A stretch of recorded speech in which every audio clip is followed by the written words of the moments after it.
All right, welcome to the show, Cosmic Beings. Thanks for being here. Let's see, I'm going to start off with, as always, a little bit of herbal medicine. What do you think, sage or Palo Santo today? Let's try the Palo.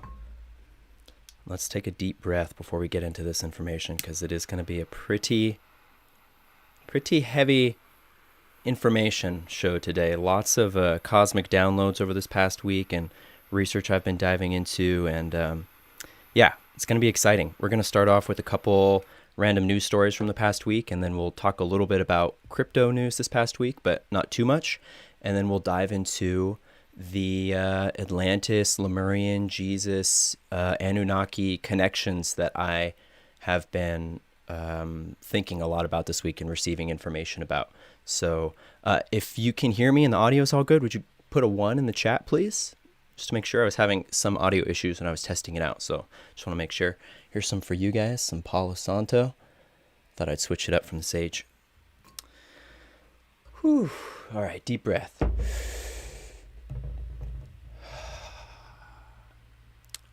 Energies are high. It's funny because I've realized when preparing for this show, like part of me is like, oh, I should probably eat something so that I feel grounded and good. But I've realized over the past couple weeks of that I've done this show, because it's the first time I've actually scheduled it for Saturdays or any day of the week and been consistent with it. Before I was just kind of like, I'll make a video whenever I feel like it. But now it's like my body actually prepares for the transmission, and it's like my body doesn't even want to eat. Like anything that I try to eat that's not just fruit or something really fresh, pretty much only fruit, my body starts kind of freaking out and like just not liking it. So it's a bummer because Alexis made this like amazing scramble breakfast and I could only have like a bite, and I was just like, oh, like I think it's just what my body does to try to get into the vibratory state that I need to be in. So yeah, let's see, what should we dive into first? So I have a list here, and I also have some links we're going to share. Let's go ahead and we'll talk about the Super Bowl first real quick. Now, I have some new frames here, so hopefully all goes smooth. I set up a new little like theme here. I don't even know what this thing does beneath. I think that's supposed to give me like notifications or something, but we'll see. This is going to be fun. Hey, what's up, everybody? Amy, Matthew, Fearless, Angelito, Mikey, Dennis, welcome. Blu-ray, good to see you. All right, so yeah, so just real quick, the Super Bowl, like I was going to show the actual clip that I want to talk about, but I don't want to involve myself with the energy or even like risk copyright or anything like that. So we'll just briefly talk about it. But if you saw the halftime show, I'm sure you noticed that in the beginning, there were some really, well, throughout the whole thing, but particularly at the beginning, there was some really let's just say Luciferian symbolism there. It started out with, I think he was in like Sin City. It's supposed to be like Vegas is the set they made it look like. But it starts out with this basically angel-like figure floating in above the stadium. And behind the figure is all these other figures in the stands. And they all have these glowing red eyes, which is just like, come on, like really? They all have glowing red eyes because, angels have glowing red eyes, of course. No, these are not angels. And the angel that was floating then descended down to the ground like a fallen angel, right? That's the vibe I was getting.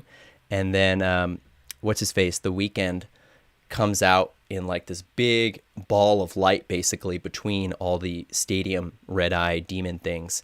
And to me, it symbolized like the fall of the fallen angel of Lucifer, and then the light bringer Lucifer, like as they see it, and then of course there was a lot of other crazy imagery throughout. Like this article is talking about the masks they were wearing, the bandages, but really, they're full face masks. Which for one thing, of course, they're full face masks because that's the direction they're trying to push us.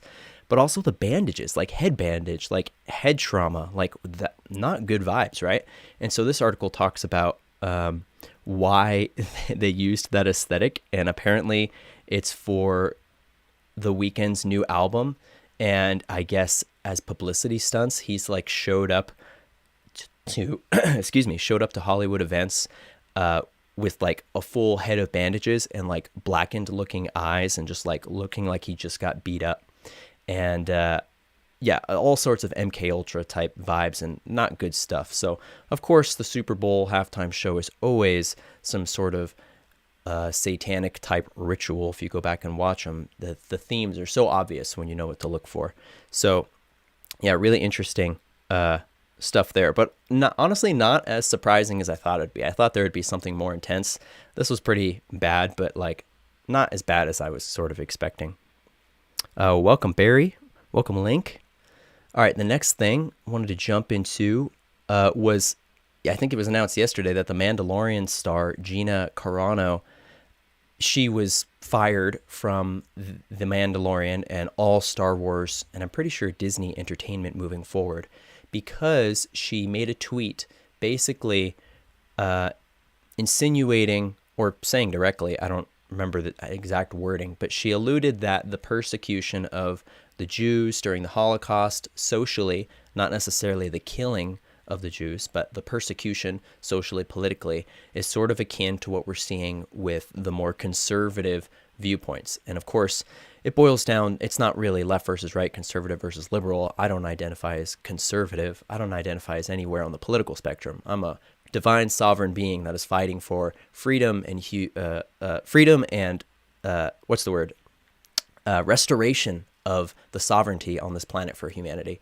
So yeah, but we're seeing that, of course, kind of play out through the conservative side, at least in the 3D, through a lot of this stuff. And so she made the relationship between conservatives being politically persecuted and Jews, and of course, the mob came down on her, called her anti-Semitic, and fired her from the show.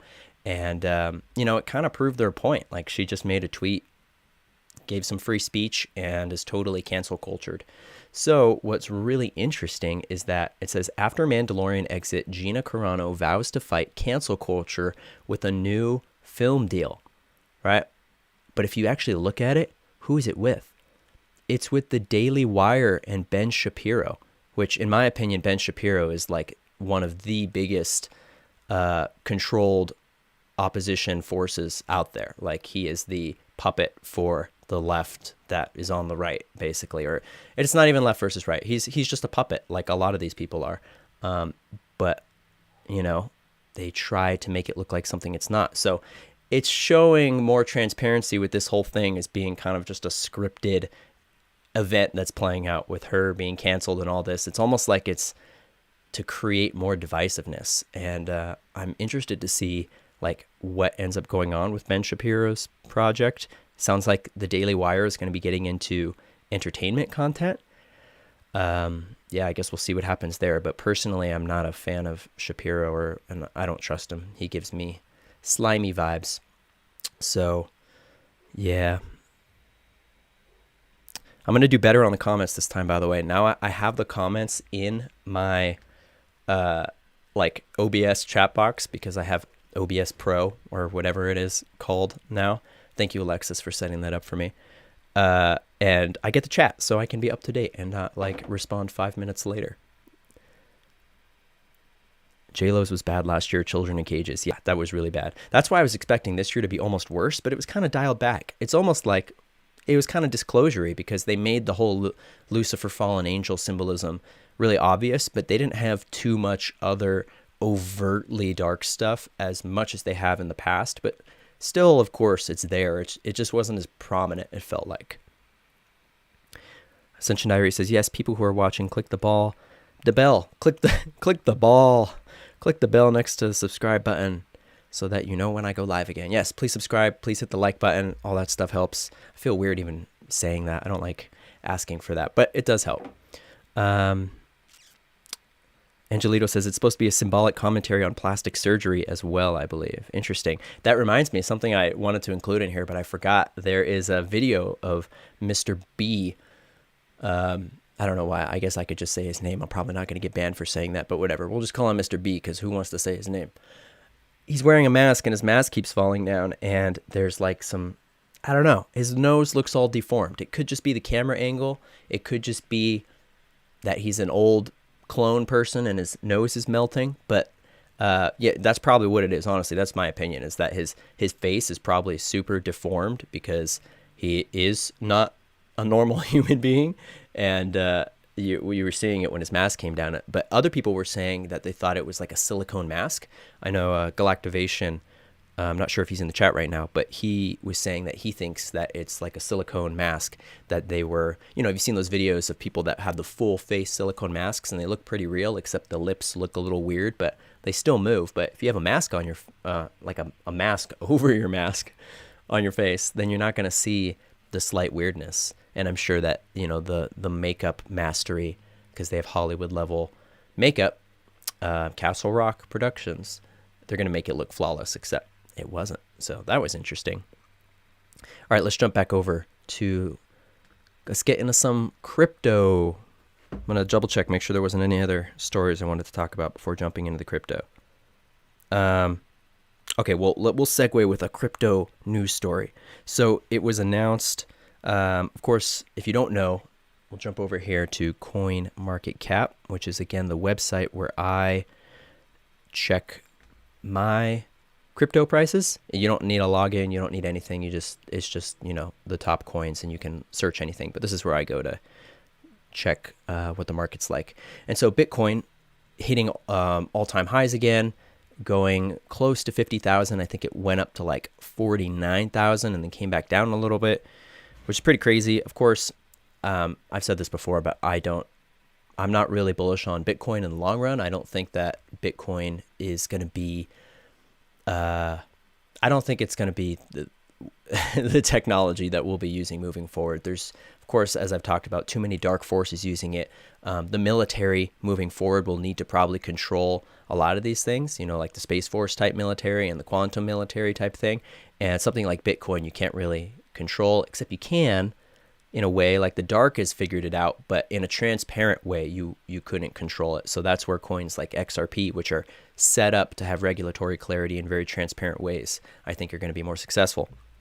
But the story was that Elon Musk bought $1.5 billion worth of Bitcoin at the height of the market, which is kind of a dumb move, but maybe he knows something we don't. And now Tesla will be accepting Bitcoin as payment for Teslas, which is really interesting because, even though I personally don't hold any Bitcoin and don't really plan on it, I think it is the doorway to this space, right? It's like Bitcoin and Doge are kind of acting as like the two friendly doorways to people coming in to crypto. And real quick, while it's still on my mind, Tyler Koala from Journey to Truth sent me this channeling from Ivan Teller, which he's a channeler on YouTube. You can look him up. Not super familiar with him, but I'm going to check him out a little more. In this channeling, he was channeling ironically, a reptilian being, which was interesting. But in that channel, he said that the cryptocurrencies, of course, not only are seeded here from the stars, various star nations, which I do believe, I feel that deeply, like the technology, the blockchain technology, not necessarily the individual coins. But what Ivan was saying, what this entity was saying, was that actually several names for coins are actually names of planets that is the currency on, which is a pretty wild concept. But, I've had a lot of visions about us coming into this galactic trade network that we are already a part of on a level that we're not conscious of. There are humans that are involved in that in, the various space programs and stuff.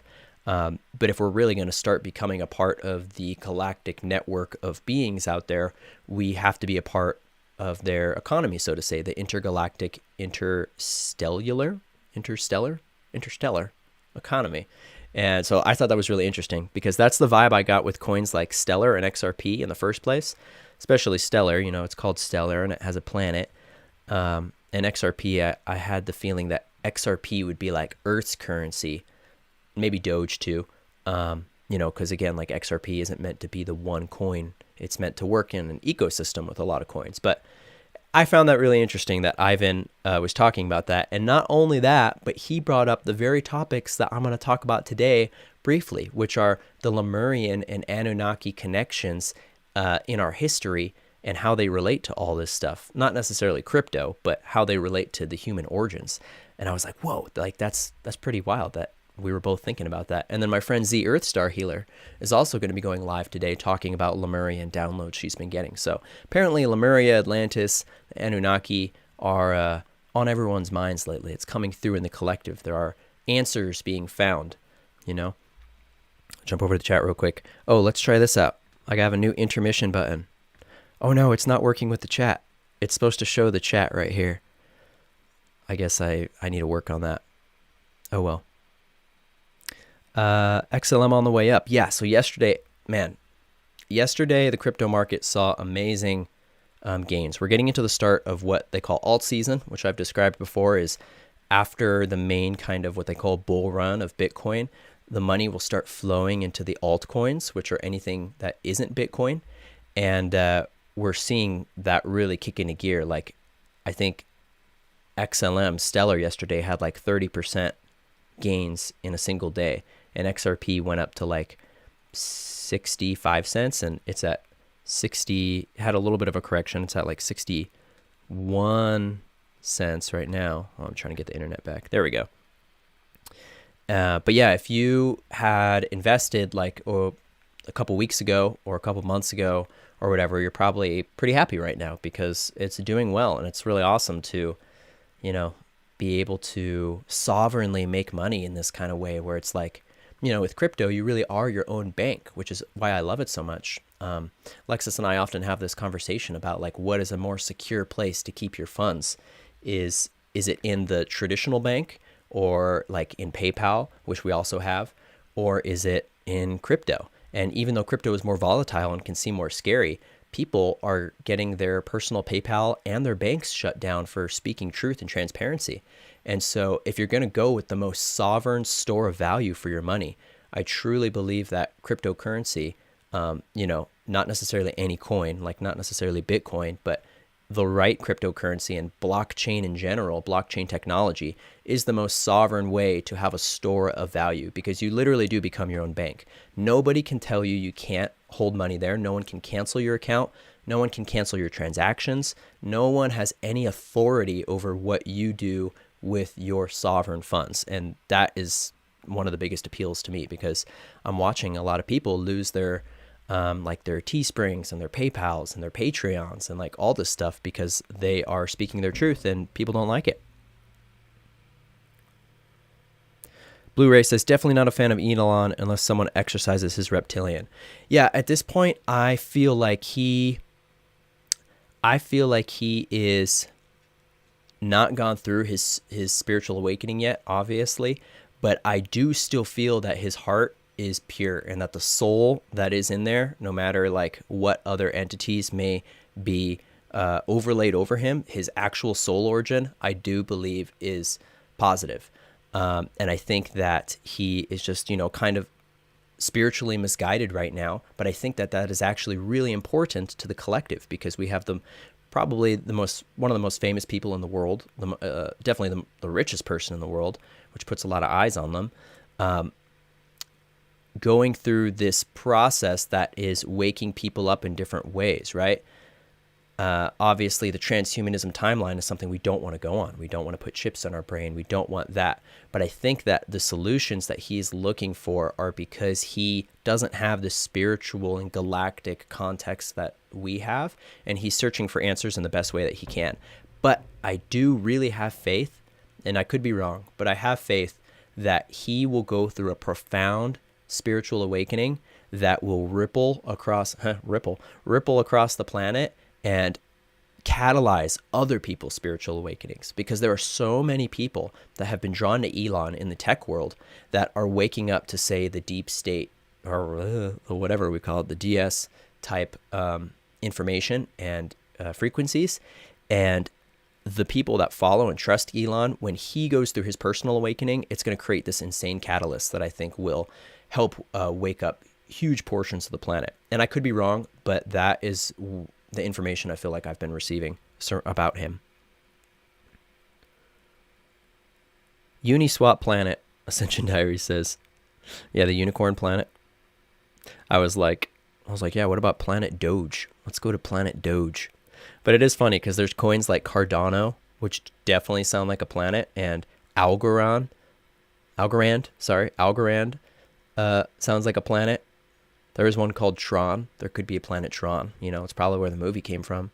Iota sounds like a planet.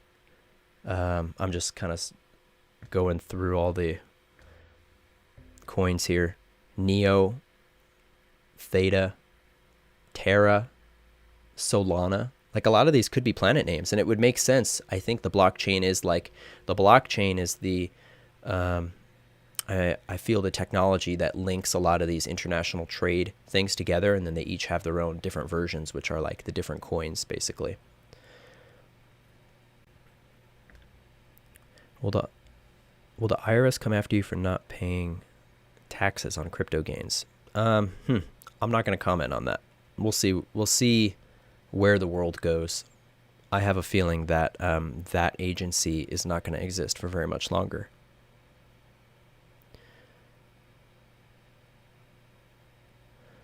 Yeah, Matthew at School of Multidimensional Intuition says, "Damn, I hope so. He feels influenced on a crazy level." I do think he's influenced, and but I think that's part of the plan. And I don't mean like the 17 plan. That's not what I'm talking about. I'm talking about like the galactic plan. And actually, we'll be later on when I talk about the bearded storm gods and that whole galactic seeding plan. I'll kind of go over why I think this is relevant. Remind me if at that point I don't remember, but. I think generally there are reasons why negative forces are allowed to interact with humanity, and it's for the purpose of catalyzing our soul growth. And so ultimately, yeah, I think he is influenced at the moment, and that, you know, at least probably on some kind of multidimensional level, and probably physical 3D as well. But I suspect that that's part. And I'm not, you know, if Elon turns out to be like an AI demon type of guy, that's fine. Like I don't have faith in Elon. Like Elon can be whatever, and I don't really care. It's not going to affect my life. You know, as long as I'm the most divine sovereign being I can be. But what I'm discussing as like my theories are just like the information that I've been getting surrounding him. And like I said, I could be wrong, but that's what I'm feeling. Yeah, Blu-ray says, do you believe that that agency has authority over you? If you do, do some energetic clearing to gain sovereignty over yourself. That's a good idea. It's a Doge gone world, says Angelito. So, yeah, before we jump into the juicy stuff, galactic stuff here. Oh, yeah. So 2 other things I wanted to mention real quick.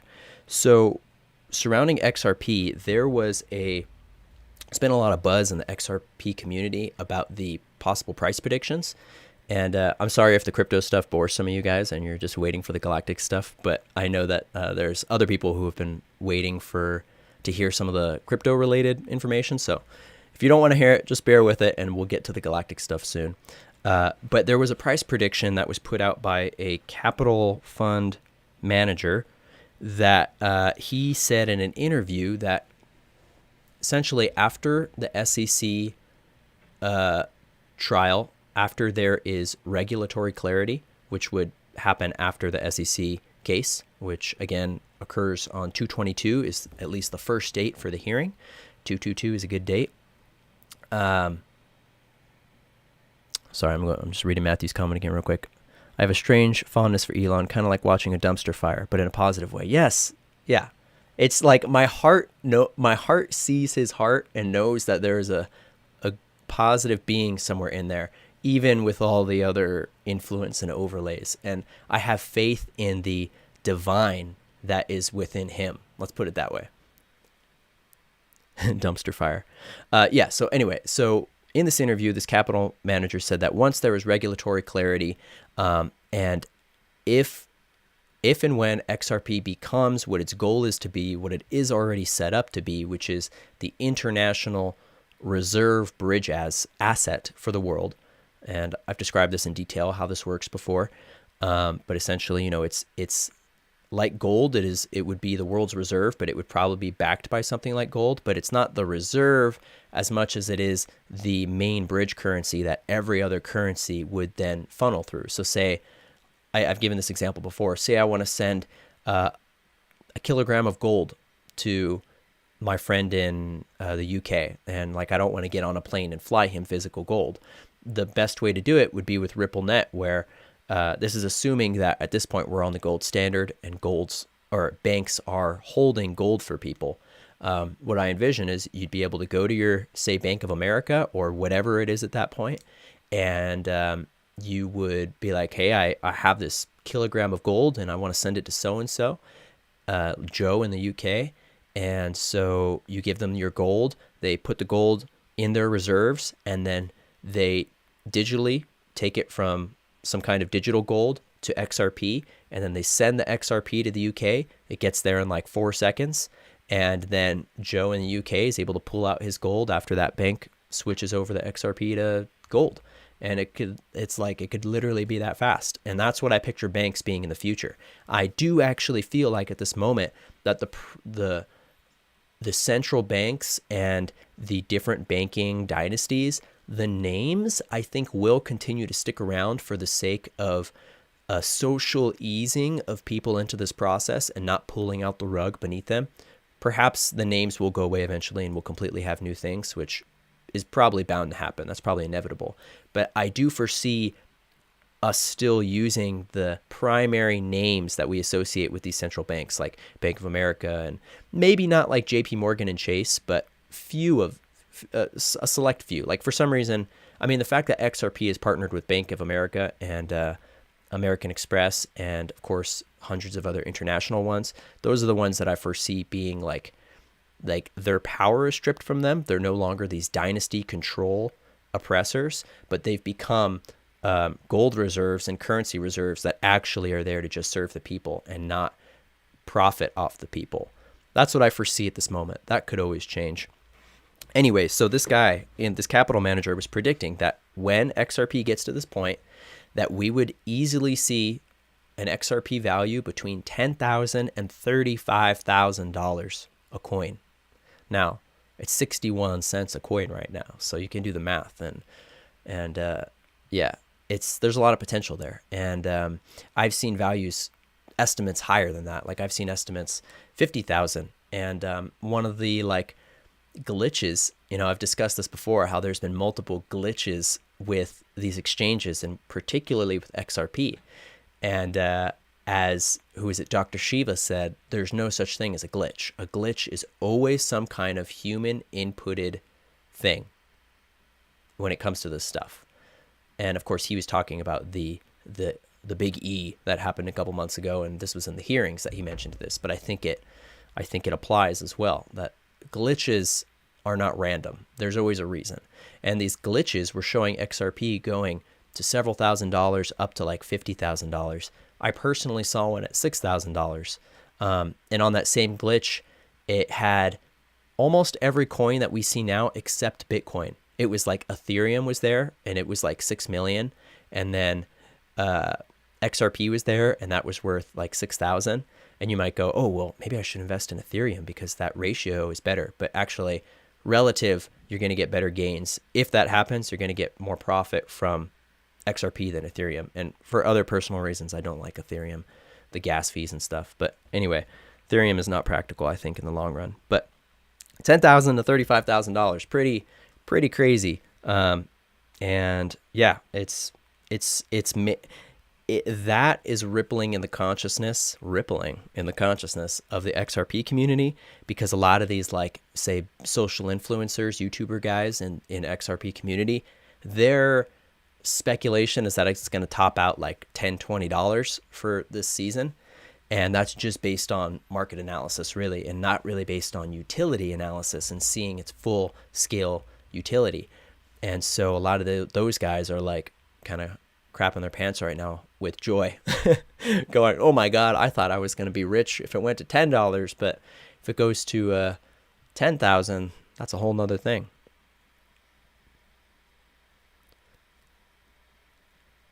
Blu-ray says, will be interesting to watch, especially since the banks have been turned over to the Treasury. Have you noticed any changes yet? Not particularly with that. I haven't researched too much about that, the banks being turned over to the Treasury, but I do feel it's all tied in. Like everything happening right now with the banks and the potential of what we would call Nasara Jasara, even though I don't think that's what it's going to be called, or it's not going to go by that profile. But this financial reset, this quantum financial reset, the gold standard and everything that comes with it, it's all tied in. And you know how excited I am about flare networks and the possibilities of that. And of course, flare and solar flare and all the synchros there. And the fact that they put a giant letter Q and a JFK quote in their trailer. I think the flare network is going to be dropped at very synchronistic timing with the rest of these events going on. Jace, what is your personal short-term price prediction for XRP this year? Ooh, I don't even want to touch that. Because what I will get into though is like, yeah, I don't like price predictions personally. I tell you what I've seen. Like I've seen the glitches go to that high. I've seen that the Ripple Riddlers talked about a price of 589 somewhere in the beginning, and then that 589 was used in the Flare Finance trailer as like a meme Easter egg. So I'm like connecting the dots. But as far as price predictions, I have no idea. Like I think that with just the market analysis of the bull market and the altcoin run right now, that'll put XRP at least all-time highs, which was like almost $4 back in 2017. But if you go by the fractal analysis of 2017 compared to now, in 2017, XRP was the most profitable asset in the entire world. It was insane. I don't even remember. It was like 100,000% or something. And it went from like half a penny to almost $4 in like a week or a week and a half. And this kind of gets into my next thing, which a lot of you, I'm sure, I'm going to read Matthew's question real quick, and then we'll get into this next thing. Matthew says, hey, serious question. What would happen to cryptocurrency if we had an EMP attack and stuff gets wiped out? How would that play out? Would it be recoverable post solar flash? That is a great question. I've given a lot of thought to this. And ultimately, I do think, I think that it's possible, but I don't know. I think that the military is definitely trying to do that, because it's hard to say, like, if this is truly backed up by galactics and being overseen by galactics, I do suspect that there is a timeline possibility where these systems are being set up for us for the post-solar flash type of new Earth, but they will probably be different than what we expect them to be right now, because we're projecting a lot of third density 3D type understandings upon like even just like blockchain technology and how this would work. But we could see it as a totally different thing, you know, in say the fourth density hypothetically. And I suspect that there are forces that are working to at least try to make this recoverable post solar flash. And if it's not, then like that's totally okay, because like I've said before, my faith isn't necessarily like in crypto itself and in like getting rich over crypto. Like that's not why, I don't know, that's not my priority. My faith and my priority is like knowing that the new Earth timeline, no matter what it is going to be amazing and beautiful. And even if that gets rid of this whole space, it won't matter, because our lives are going to be so incredibly amazing that it's not like we're going to miss the old like third density type of potentials that we could have had, you know. But to answer your question, I do suspect that there are systems, specifically quantum satellites and quantumly stored information that could potentially survive an EMP type solar flash.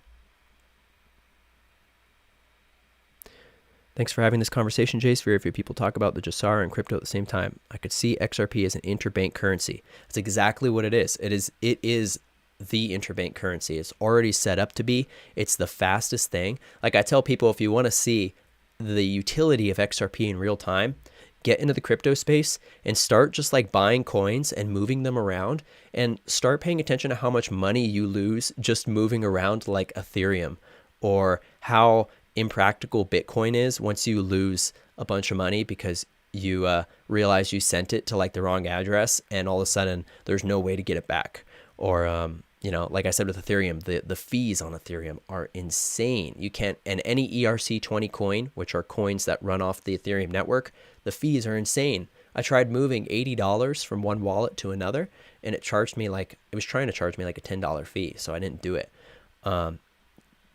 That's why I use XRP even just for myself as like the interbank bridge currency. Like if I want to move money around from crypto wallet to wallet or exchange, I'll buy it in XRP because, well, moving it in XRP is the cheapest and the fastest. Like you buy it in XRP and then say you want to send it somewhere else and then trade that to somewhere else, send it in XRP because the fee is like pennies less, and then it gets there in 2 to 4 seconds. So it's literally like the most practical thing to use, even just as the average person like us. But of course, this isn't intended for people like us. Like this isn't supposed to be the currency that we're trading with. It's not intended to be like the dollar. It's intended to be that asset as an inter-financial agency network to move value around the planet. I certainly hope so. It feels relevant despite my lack of understanding. Yeah, it does feel relevant, right? Like at first I was like, well, maybe it's just the military that's trying to like push for this, because the military is trying to like, even the good military, I feel like maybe some of them are trying to overcome this solar flash timeline because they don't totally understand it. But then I was getting messages and downloads that saying, no, this is deeper than you realize. And the foundations are being laid for a system that will be used in the new earth. And yeah, it's like how I used to talk about, like I used to picture the new earth as being this very like Lemurian feminine kind of timeline where we really didn't have any technology. For a while, that was like my projection. And I realized that even though that's what like, say, I would maybe want for humanity's healing and moving forward into galactic civilizations and galactic federations, like even though that would be my choice, I don't choose for all of humanity necessarily. Maybe in some multidimensional way, but it's like humanity is going to have to choose their path, and humanity has chosen this path of technology. And it goes back to like secret space program stuff too. We know that these programs exist. We know that humans have already been exchanging goods, services, technology with other beings on other planets for a while. And if you think about it, it's like, okay, there's already beings out there that are watching humans interact with multiple planets. And when you think about that, it seems more likely that humanity would go on that timeline, but it would be revealed that that's what's happening. And then the positive people in humanity would be given the keys to that kingdom, so to say. And that's what I'm feeling is like this future quantum space force that is working with us in many ways right now. And I do think that it is supported by galactic groups that are building our foundations for the future, essentially.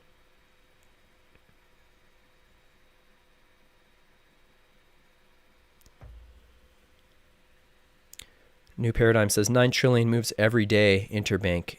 Every country will have its own digital currency, but XRP will make it easy for banks in those countries to transact without doing FX every time, just in my opinion. Yeah, I agree. Looks like Quant might be the protocol between crypto later and the QFS. Yeah, Quant I've heard a lot about, especially in relation to XRP. It's funny because even though it is a Q, like I'm pretty sure their logo is Q and Quant and Quantum and everything, for some reason I haven't felt super guided to like doing a ton of research into it or to investing in it or anything, but I do feel it's going to be relevant. I think I've just been guided to putting, since I don't have very much money, they've been guiding me, my guides have been guiding me to put my funds in the things that will have the biggest turnaround of money. And I've been told that's XRP.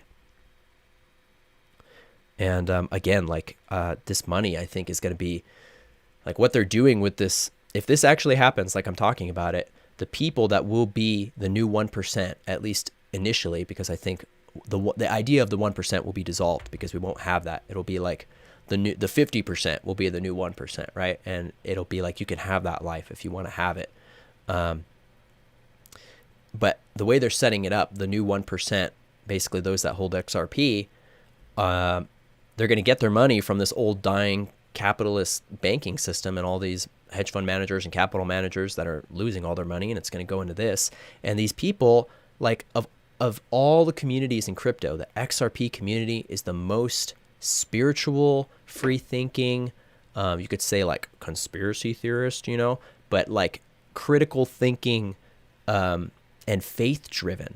Like it's the only project I've seen that's driven by so much faith, because, you know, it's just like with people who support Mr. T and the entire thing that happened with that, and with 17. I believe a lot of these projects that are being rolled out to the public are done with the intent to inspire faith in the divine for individuals in humanity. And a lot of people, you know, got really pissed off that like the election didn't turn out the way that, you know, we thought it would, even the way that I thought it would, and that things didn't happen the way that we thought they would happen in the time frame that we expected them to happen. But ultimately, it's restoring our faith not in any human deity, human individual, but in the creator, like in the one infinite creator, you know. And I do believe that, at least on an esoteric, etheric, galactic level, that is the plan here. It's not the military saving everybody. It's getting people to go back to a more faith-oriented heart space where you connect and believe in the divine.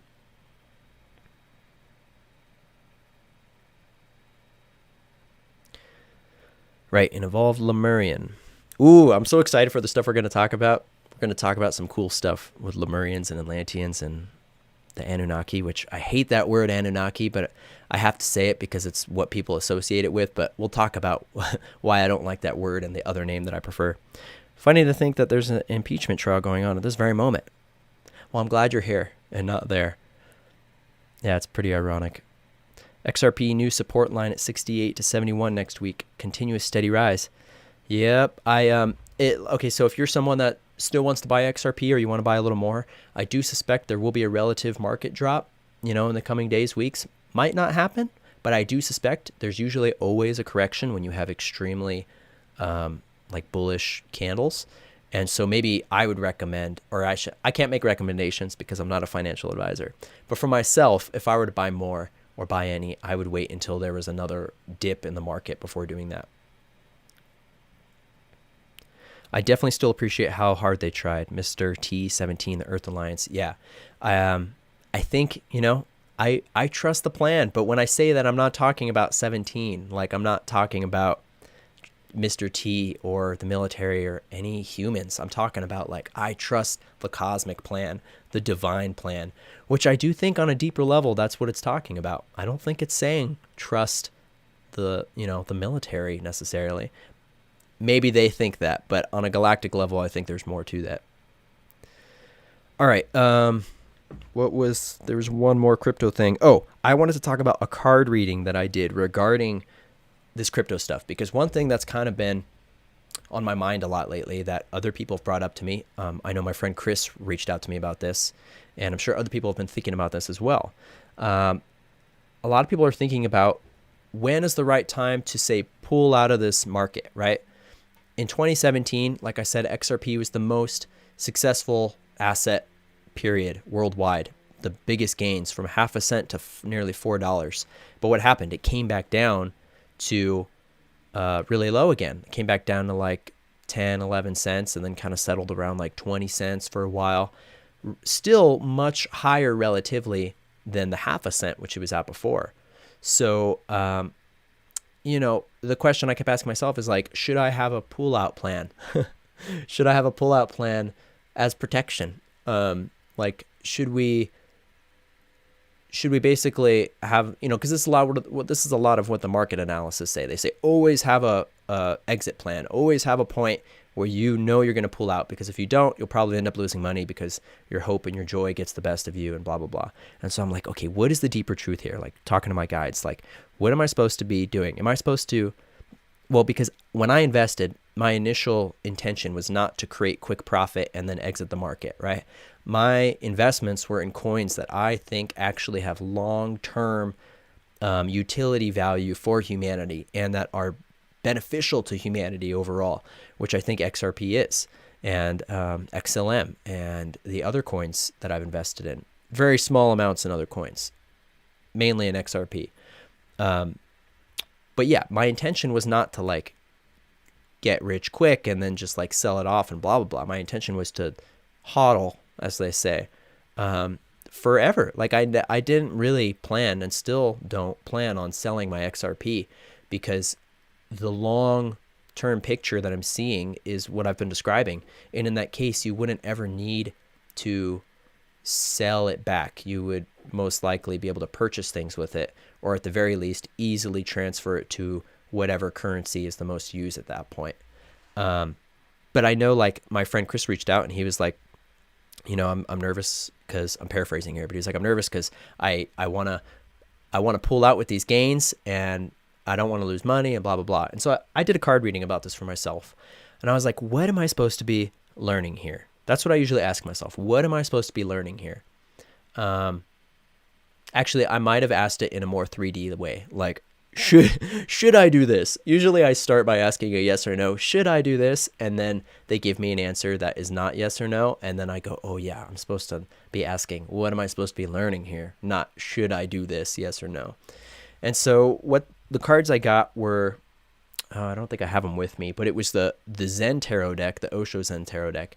And I got I forgot what it's called, but it was essentially the Eagle card. And I got the Eagle card, and then I got the Laziness card, and then I got Exhaustion. I got Exhaustion later. First two, the Eagle, Laziness. And what the Eagle said was basically, you are soaring right now. You have put yourself in a really good position where you're the eagle overlooking the valley and you can see everything. You can see opportunities before other people see them. You are very aware of what's going on, but don't like trick yourself into thinking that you need to do any one thing. It was basically saying you have so many options available to you. Keep going with the flow and riding the currents like the eagle, and look for the opportunities and timeline changes as they come, rather than trying to pre-plan exactly what's going to happen, which is what our logical brains want to do so much. They want to create logical brains over here. Left brain wants to create a structure, a predetermined structure that we have to follow no matter what, even if it starts hurting us. That's like the old paradigm. And the new paradigm is rhythm over structure.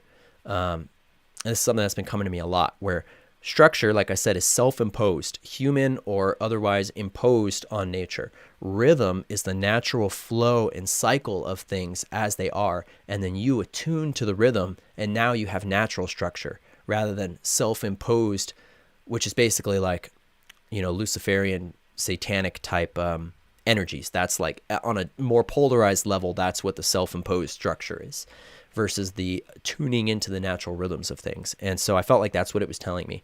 And then it also told me with the Laziness card, basically it was saying, even when all the luxuries in life come to you, don't settle. Don't fall into complacency and laziness. It was like, even when you're on the beach sipping your, you know, whatever, your pina colada, and your feet are kicked up, and you think that you've put in all your hard work and this is your result. It was like, no, that you always keep on going. And that was a good like reminder to me that, like, even though in my fantasy sometimes I'm like, yeah, I'm going to get super rich and then I'll be able to like sovereignly live wherever I want. And like, sometimes I'm like, not have to interact with the world and just like be on a beach on Maui and just like live my life in peace.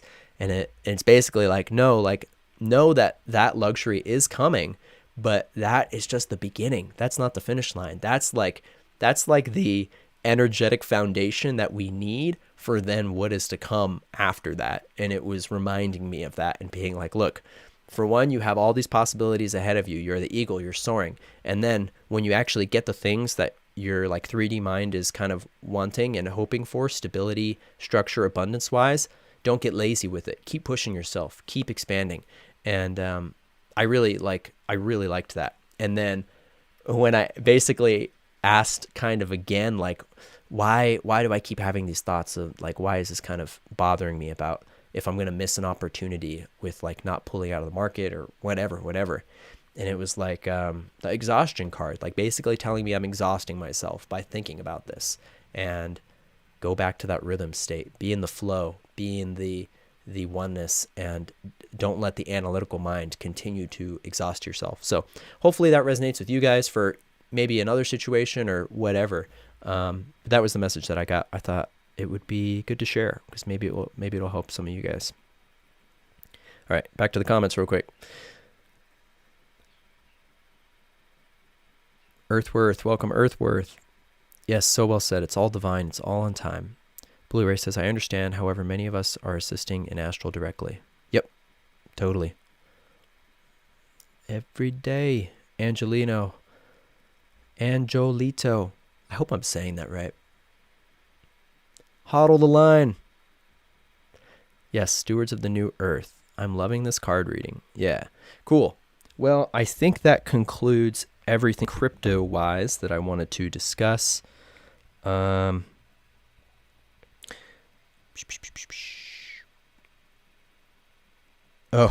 I had this other random article in my notes I'll just mention. It's from the New York Post. It said, Iranian cleric says COVID vax turns people into homosexuals. But that came from the Ayatollah, or like the Ayatollah's son. I don't even really want to dive into that too much. I just thought it was very strange. You know, it's almost like the negative groups are really, well, it is like the negative groups are really infighting between themselves. And we're seeing like all this sludge get tossed back and forth between the various dark group syndicates that are now turning on each other. But yeah, it's funny that, you know, of course, the Ayatollahs are repressive regimes in Iran, if you're not familiar. I have a lot of, I literally did a History Day documentary on this in like 6th grade about or 5th grade or something, about the Iranian Revolution, because I have Persian heritage, and that's something I'm going to get into later too with the Zoroastrian stuff and the bearded storm gods. So let's go ahead and just jump into that stuff, because that's the juicy stuff here. That's what I've been thinking about a lot this week. So let's see. I'll start with this. This found me. This somehow found its way into my house and on my kitchen table and was just begging me to pick it up and read it and work with it. And at first, you know, as you guys may know, I don't have a Christian background. I grew up pretty much agnostic atheist in college. Beginning of college, I was pretty much scientific atheist until I took DMT and other psychedelics, which really blew open my mind to the spiritual dimensions of the world. But traditional Christian theology has never appealed to me much. But I have always wanted in the back of my mind to like read the Bible. I just never got around to it. Well, this thing, just like with the Urantia book, which that's funny too. I didn't tell you guys about that. A couple years ago, the Urantia book showed up at my house in the middle of a storm on my doorstep. Like a family friend that I didn't know, like a friend of my dad, had sent it to my dad to give to me because he was like, oh, your son likes aliens and stuff. Maybe he'll like this book. Well, just like with the Urantia book, this book just showed up at my house. Now, it's very interesting. Obviously, you know, that logo,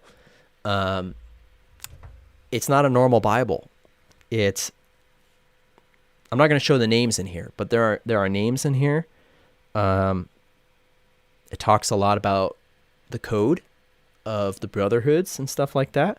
And I do feel like this might very well have been mine in a past life. And it is from the year 1947, which is a big year for me.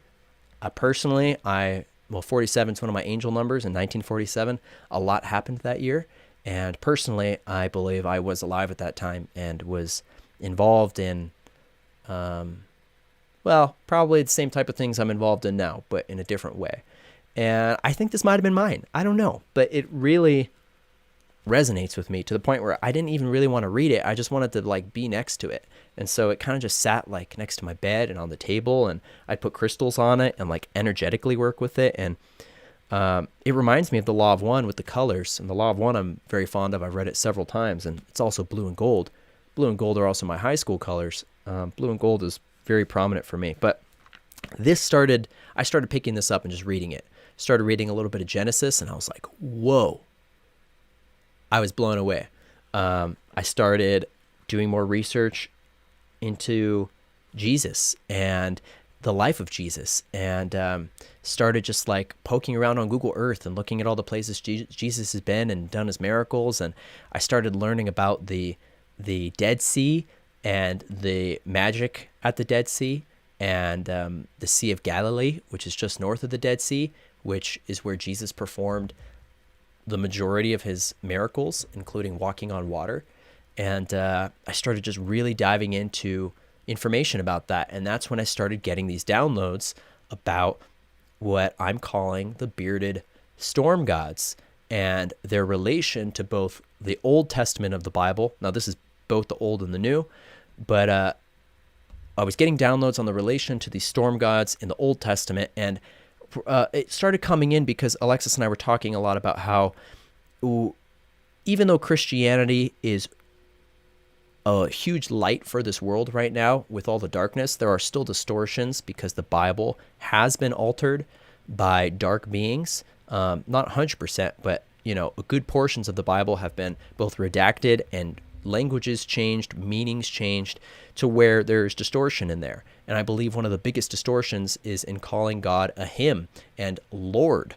And so I really dove into, why is this? Why do we call God Lord? Why do we call it a him?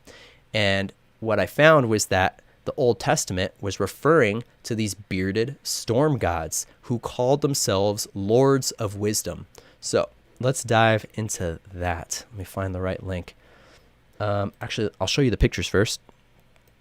So these bearded storm gods appear everywhere over ancient history, primarily in the Middle East. Let's see, picture.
Oh my gosh, could you guys not hear me?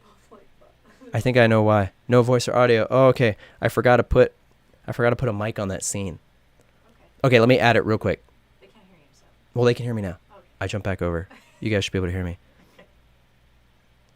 Okay, hold on. One sec. I just got to add my audio input to those picture scenes. I'm sorry, you guys. Okay, yeah, it's working now.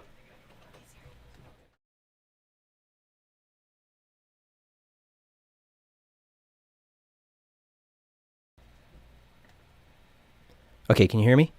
Are we good? We're back. Can you guys hear me now while we're looking at the Persepolis picture? I know there's kind of a bit of delay for what I see and what you guys see.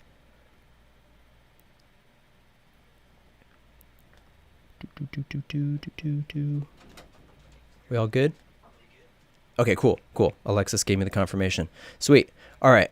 I will rephrase this again. So This is a picture of, I forget which deity specifically, but it's one of the many of these bearded storm god beings who are consistently portrayed as being giant, bearded, very technologically advanced men. Loud and clear. Good. Awesome. Awesome. And so these guys show up all over ancient Mesopotamia, the Middle East, Asia, Egypt, everywhere. And so I don't know if this got cut off before, but what I was talking about was the connection between the Old Testament and how they used to, before Jesus came along, they used to call God Lord and Him. And I was like, where is this coming from? And this was the downloads that I started getting and inspired me to start researching this stuff. Now, these gods were the gods of wisdom. They called themselves lords. We'll get into a little bit who they are, but this is what some people would call the Anunnaki. This is from the ancient city of Persepolis. So Persepolis was a super ancient, super advanced city at the height of the Persian Empire. I think it's historically kind of related to, if you've seen like the 300 movie and you're familiar loosely with that kind of storyline of Xerxes and the Persian Empire and all that, Persepolis was the height of the Persian Empire. Now, I'm sure that movie super distorted what actually occurred, but I did have a past life memory regression that totally came from me organically. It wasn't even like in a session. It was pretty much the first main past life memory that I got back in a waking moment, where I remember being here in Persepolis, and I remember what it looked like, and it was very much like Egypt. It was like Egypt and Atlantis and like all those civilizations combined, because they were all very similar and they all existed concurrently with each other. And what I remember was being in this beautiful area, like palace, castle, and looking out over the land and seeing like the colors were what really stuck out to me. Like, you see these colors and they're obviously, the paint is gone, but the colors were beautiful, like white and royal baby blue, if that makes sense. It's like, and I used to hate the color baby blue as a kid, but it's that like very royal light baby blue, like almost creamy white, but it's like blue. And there were white pyramids, and like everything was like these two colors. Anyway, that's just kind of a fun add-on. But these guys appeared everywhere. Now, this one is particularly interesting because in Persepolis, they were not only the bearded storm gods, but they had the body of other animals. Now, this one, they typically say it's a bull in Persepolis, which again, the bull deities are associated with the storm god deities, which we'll get into a little later, are like these ancient evil gods. Now, not all of them are evil. I want to preface it with that. To my understanding, this group of these bearded storm god beings were they're like humans in the sense that they're a very mixed type of society. It's not purely one polarization or the other. And to my understanding, they were actually guided here by the Galactic Federation to bring certain archetypal constructs to the Earth that would allow humanity to wake up and embody their full potentials. Now, that might sound like a bit of a mouthful or confusing. Like, why would the Galactic Federation allow dark beings to come in and colonize humanity and turn them into slaves? It may seem counterintuitive, but like I said, they weren't all bad. They weren't all evil. It's like humanity now, where we have very good people and very bad people. But they were guided here because of their templates. Their DNA templates, I believe, were matched with ours in a way that they could work with our DNA, right? And maybe I'm getting a little bit ahead of myself here, but these are the beings which I believe partially created the genetics for the Atlanteans along with other groups. And there is a documentary series on Gaia called Initiation that I watched recently that kind of talks about a lot of this stuff in more depth, and it's very fascinating. Mateus De Stefano, I think his name was. He basically is recalling all this past life memories from Atlantis and other areas. And when I was watching it, it was like jogging my memory and making me remember stuff. But anyway, let's keep going through these pictures. So yeah, we saw the giant, saw the Persepolis bull guy. Here's another one, right? It's like the head on the bull body. But to his left is, just the human form. So I was getting the feeling that the bull body head ones were actually some kind of Atlantean chimera project. Maybe they were totally fantasy for the time period and they were more symbolic, but I do think that they were real creatures. We know the Atlantis was doing tons of experiments with chimera type beings, creating like versions of real divine creatures like dragons and unicorns and these other things, but doing it in a way that is genetically against natural law, to my understanding, and then creating human animal hybrids and stuff too. This is just another example of like these type of beings, the bearded beings with the animal bodies on some other kind of ancient thing. This one's a mermaid. This is really interesting.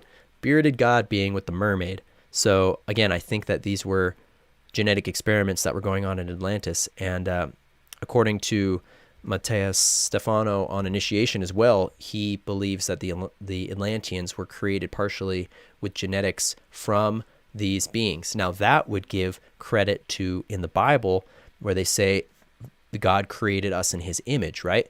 Now the God in the Old Testament, like what I'm saying, when I tap into it, that's not God. The God in the Old Testament before Jesus came along and started to kind of fix people's understandings, that was not the one creator. That was these bearded God beings, which is where we get the idea of God being this like bearded guy in the clouds with sandals, came from these beings. Now, again, we've been calling them the Anunnaki, but I think the Anunnaki to me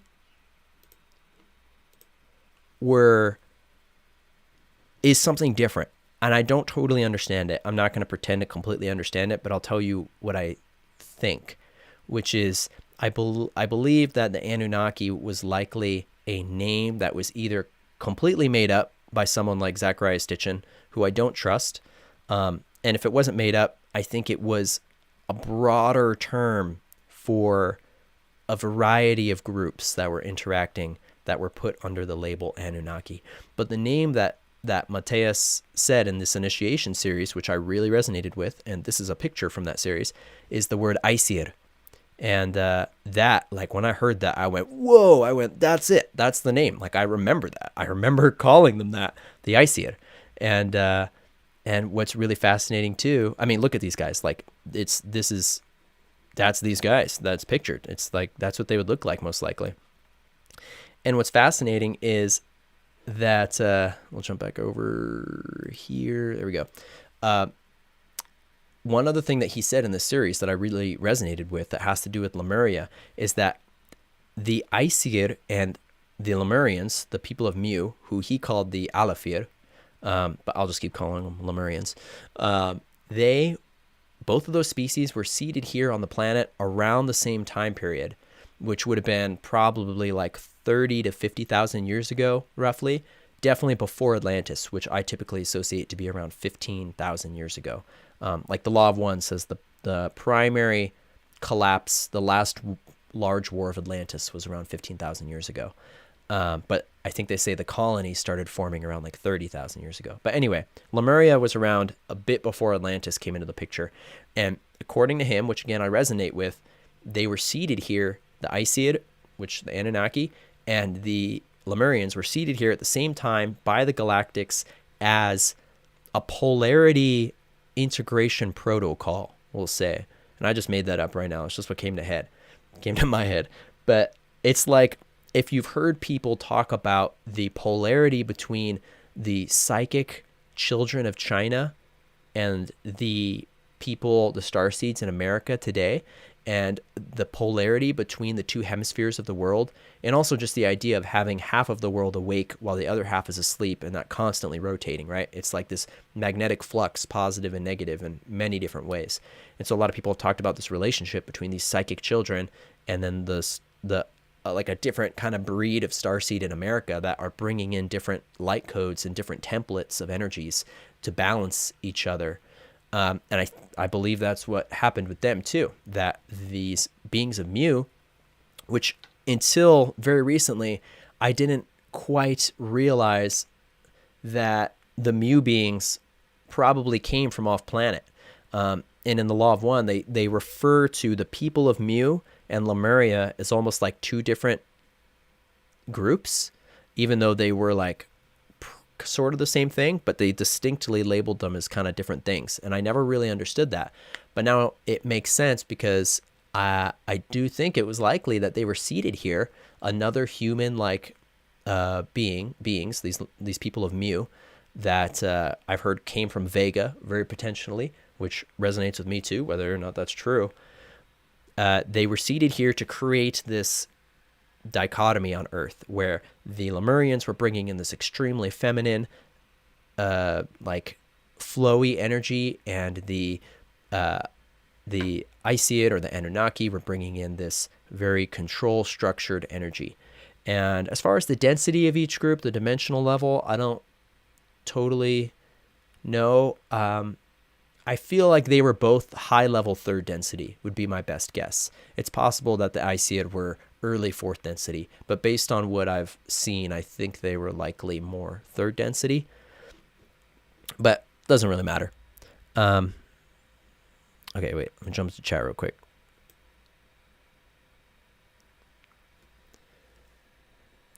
Earthward says, I freaking love Mateus De Stefano. Yeah, he's awesome. My friend Ryan had showed me that series a while back, and I was like, I watched one episode and I was like, dang, this is like, I wasn't a huge fan at first because it was like so kind of out there, and he channels the information seeming like in the moment, so it's kind of, he jumps around and it's kind of hard to stay. But once I watched a few episodes, I was really impressed. And that's pretty much like the only thing I've watched on Gaia in like years. They are master geneticists that worked with the reptilians. I'm assuming you're talking about the Iseid Anunnaki beings.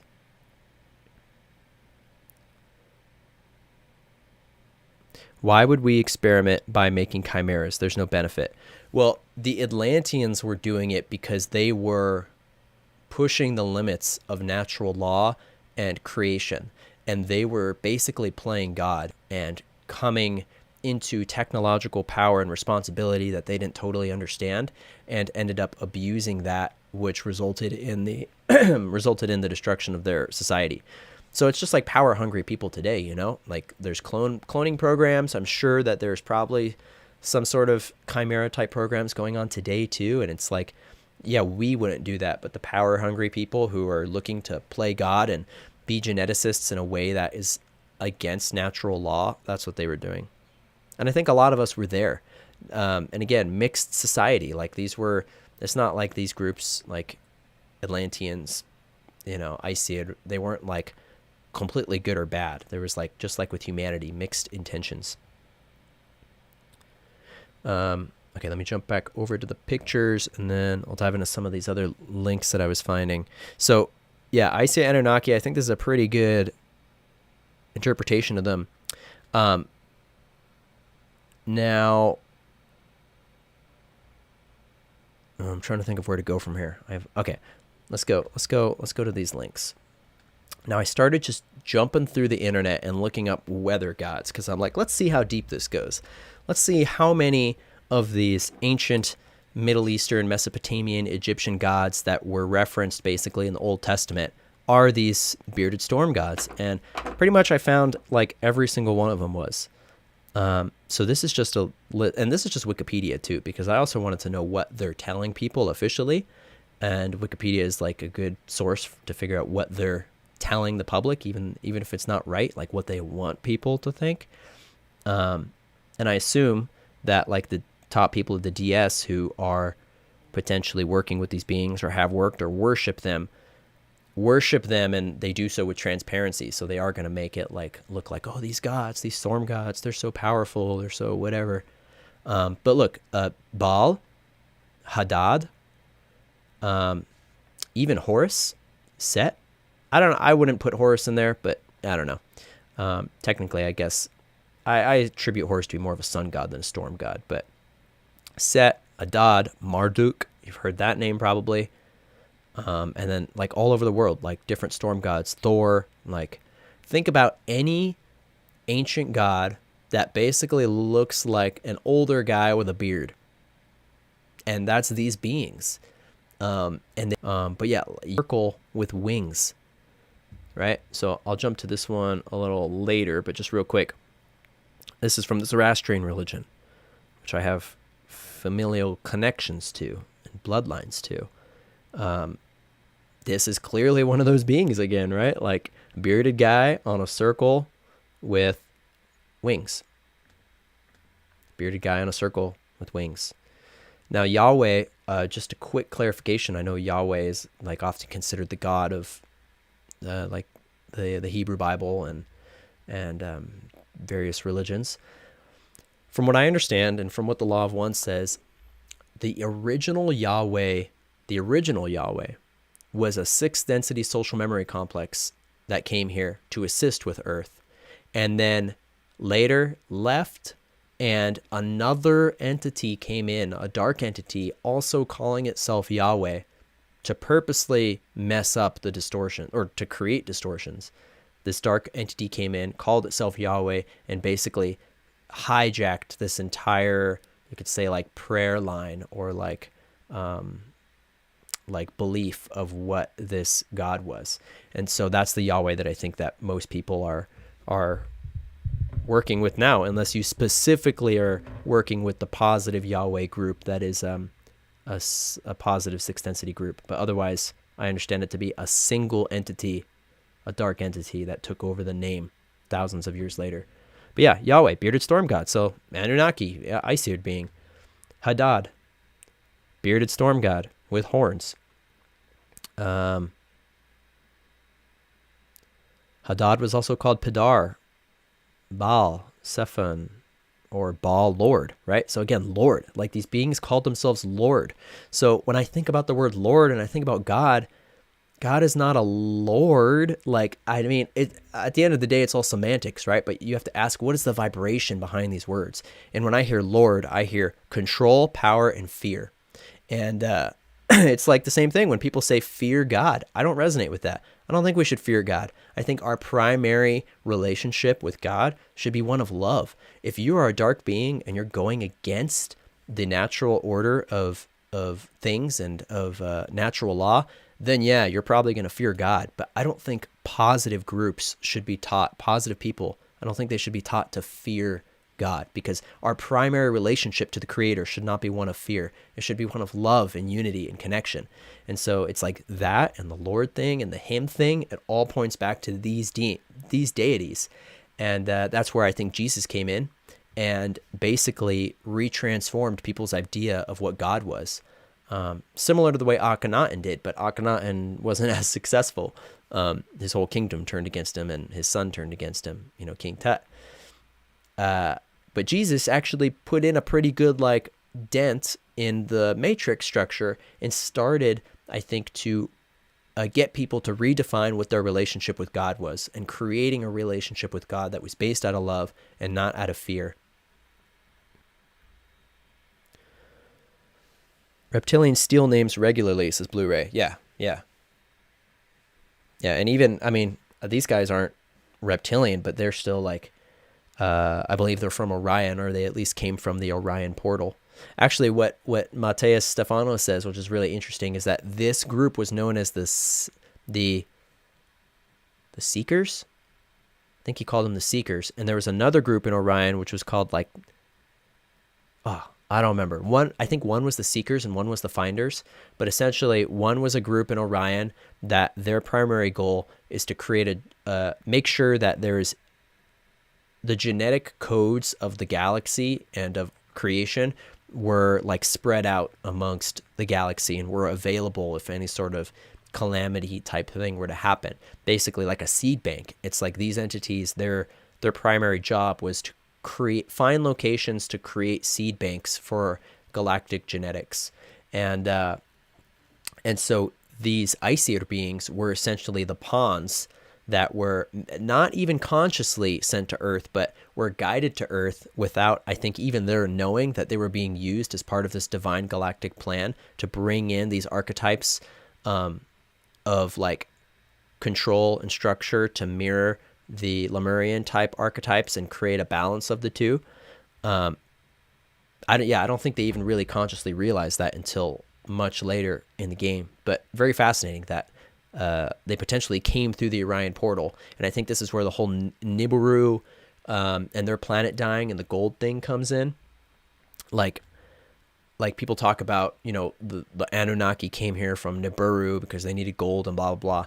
The way that storyline was portrayed, which came from Zachariah Stitchin, who, in my understanding, was a CIA asset, never resonated with me in the way he was presenting it. Like the names, Annunaki and Nibiru, and the way he was talking about the gold.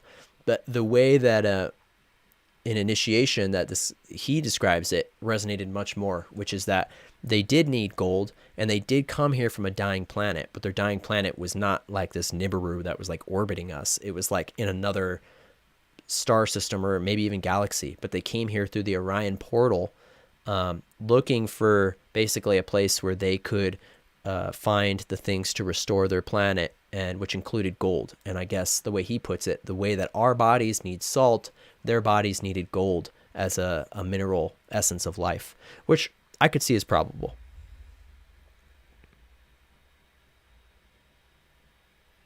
But it's not like, I think Stitchin tries to make it sound like the Anunnaki are like the primary creators of humanity. Like he tries to make it sound like they were our gods, which I'm sure is where a lot of these bloodlines think they date back their blood to, and very well might. I think it's probably possible a lot of us have these bloodlines in us, because I do think that they were genetically involved with the creations of Atlantis and humanity, but I think that it came from multiple.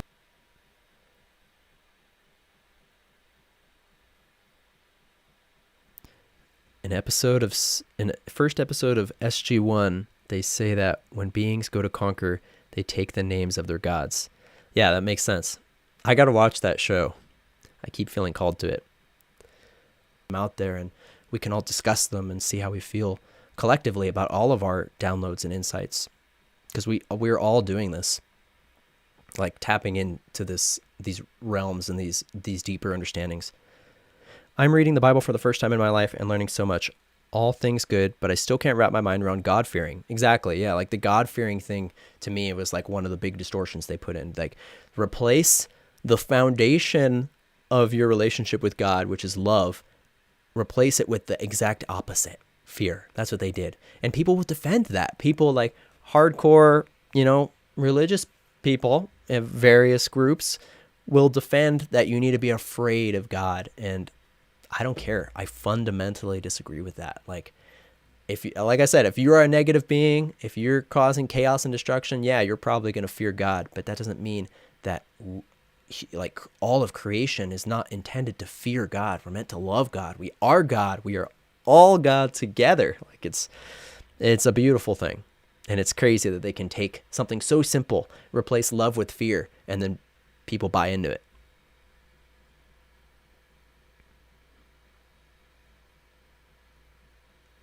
Anunnaki are definitely not creators. They played a part in the DNA manipulation of humans. That's not creation. Yeah.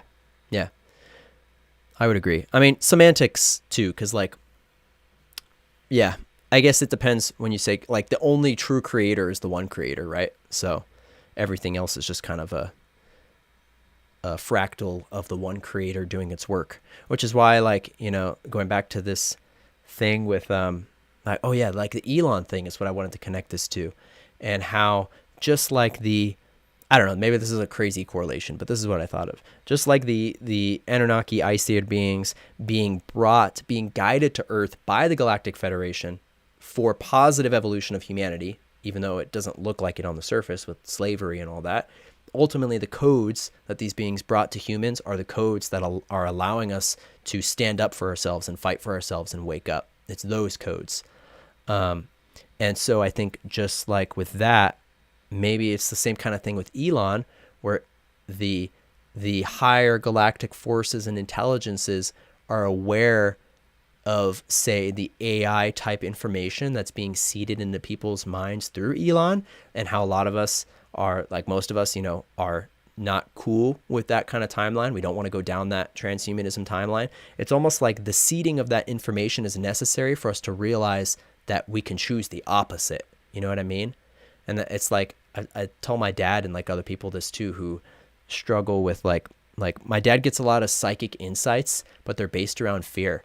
And he thinks that it's legit, and it's just like the universe telling him, like, to be afraid of things. But I'm like, look, you have the choice. Like, if you get a vision of something bad happening, that doesn't mean it's going to happen. All it means is that you now have the polarity perspective to choose the opposite if that's what you want. But without a polarity perspective, you don't even know where you fall on the polarity spectrum. Maybe that's just the mumbo jumbo. I'm just going off. This is why I don't go to church. I don't have to go to church to love God. Yeah. But you should go to my wife Alexis's church live streams on Sunday, because she has pretty good church. She's like putting in all the good codes for her church. Ascension Diaries on Sundays. She does her church. A sub-creator or sub-sun sub-creator. Law of One reference. Yeah, and you know, if you go and watch these, I know I keep referencing him, but it was so good. The Matthias de Stefano Initiation, it's called, on Gaia. The show is called Initiation. He talks about how there were basically how these Anunnaki Aesir beings were divinely connected to the sun. And they were, even though like us in our 3D selves would look at them as being like a negative group, on a multidimensional level, it's like so much deeper than that. It's not just like negative and positive. It's like forces, primordial forces of energy that need to be brought to different planets and archetypes in different balances to help life evolve, right? And so one of the things he was describing is that like one of these beings, which is, let me jump back over. We're going to talk about the Zoroastrian connection now. There we go. One of these beings. Well, let me flip through these real quick. Hadad, Ashur. Look, this guy is almost identical to the Zoroastrian guy. Ashur, like same thing. Circle, flying machine with like wings on it. Baal, who looks a little different. He kind of actually looks more like Osiris, but I think he was connected. There's this being Marduk, a lot of us have heard of, and Marduk had this pet serpent thing. It was like a pet dragon whose name was Mushu. Mushu. Oh my God, is that where Mushu comes from in Mulan? I bet you it is. That's his name, right? The little red dragon. Isn't he named Mushu? It's got to be from this. Look at that. Oh my God, my hairs are standing up. How dare Disney? But again, I don't want to assume all these beings are bad, because as I'm about to get into, the one that's connected to Zoroastrianism seems like it might not be. Now, this is Enlil. This is a really old one. This is let's see. His cult fell into decline after Nippur was sacked by the Elamites in 1230 BC, and he was eventually supplanted as the chief god of the Mesopotamian pantheon by the Babylonian National Guard Marduk. The Babylonian god Bel was a syncretic deity of Enlil, Marduk, and the shepherd Dumuzid, which is this guy.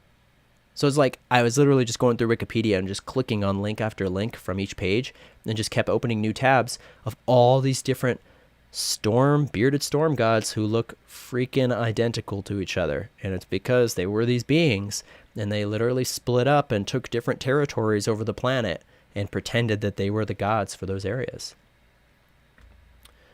Dumuzid. This was a one. Ishtar. Okay, Inanna later became Ishtar. Ishtar's name we've probably heard. I don't know if this one is one of those beings, but I kind of was getting the feeling she might have been like a female version of one of these beings. But she also looks a little more like reptilian and kind of strange. Planet Venus. That's interesting. Anyway, that was more of a random one. This is more of Persepolis and what it looks like now. I was talking about Persepolis earlier, and they have these giant, like bearded god beings with the bodies of bulls that were guarding. And this is like where I had my past life memory vision. It was like this was all like a building, and I was like in this building, like looking over the valley, and it was all painted white and baby blue, beautiful, and there were pyramids and there was running water, and it was like Atlantis. Okay, so here we go.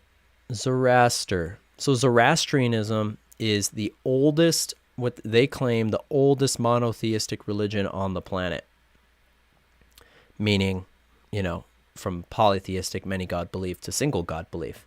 Now, when I previously have tapped into Zoroaster and the Zoroastrian religion and done some research on it, because like I said, I actually do have bloodlines from the Zoroastrians. My grandfather was born Zoroastrian, and when I tap into it, I feel like there is deep significance there, and from what I've seen, the essences of Zoroastrianism, the religion, are very pure compared to other types of religion.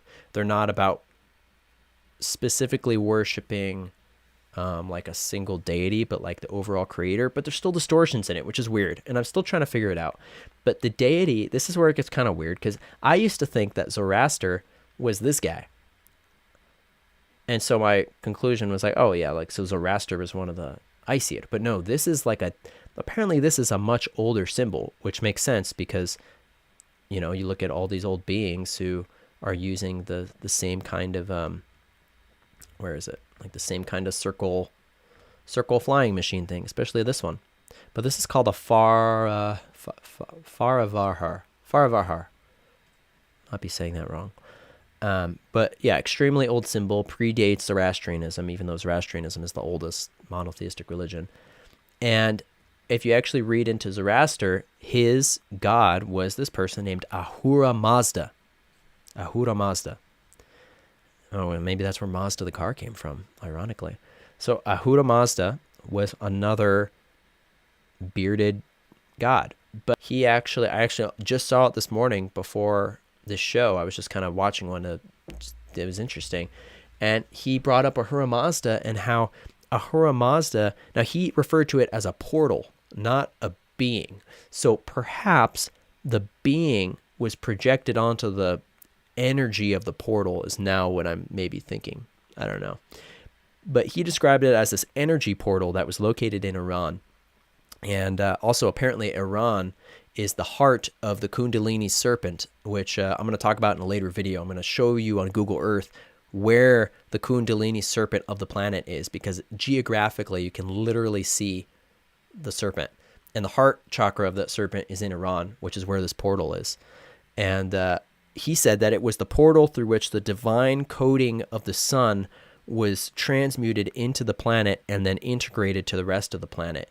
Like it was a Stargate almost, but it wasn't referenced as a Stargate. And so that's where I'm still not totally clear on this, but what I keep being told, like when I'm asking about this, what my guides keep telling me is like, well, one, it's deeper than you realize. There's a lot more intricacy and complexity to this than we realize, but also that they were not all good and bad, and that very likely, or like I feel like what they're trying to show me is that there were actually really positive beings that were a part of these Isiad group. And just like with humans, there's really evil humans and there's really beautiful positive humans. And maybe there were even wanderer starseed type beings that were incarnating into the Isiad to create balance. And yeah, I don't know. Who knows? But very fascinating. And yeah, so if you know anything more about this stuff, about Ahura Mazda and these deities and Zoroastrianism and all that, feel free to educate me. But yeah, I have a particular interest in this because of my genetic background that connects to this stuff. All right, let's look at the comments.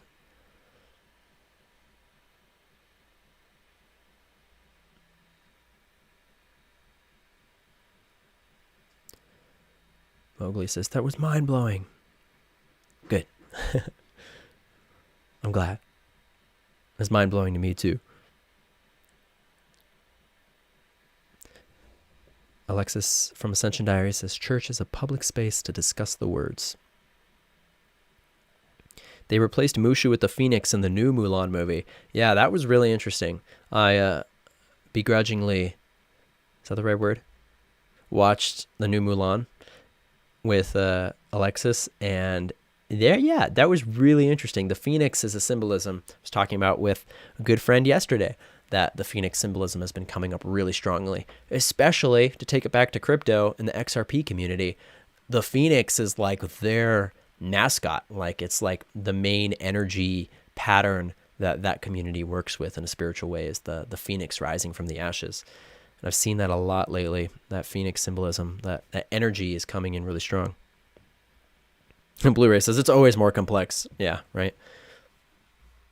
How many densities does duality exist in?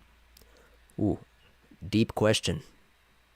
I feel like you could probably talk all day about that. In my understanding, the way that I pretty much understand it the way that the Law of One describes it, which is that around it basically second coming into third density is when we start to come into the individual self and then polarize like spiritually. And I believe personally, Law of One doesn't say this, but I believe personally that we're likely most polarized in the fourth density, meaning most polarized towards either love of self or love of others, right? Service to self, service to others, good and bad density. And wisdom is what is typically associated with kind of the more darker path. Like they even say that the dark beings, the service to self beings are extremely wise. That's why they're able to do what they do, because they've found a way to, technically they're not subverting natural law. They're following natural law in a way that to us seems evil and despicable. But as the way the Law of One puts it, the infinite creator, it doesn't bat an eye at service to self or service to others, because they're equal paths towards the one. So personally, I think that and then they say within the sixth density is when the two polarities become one. By the end of the sixth density, they become the same thing. And then moving on from there, it's assumed like a form of unity.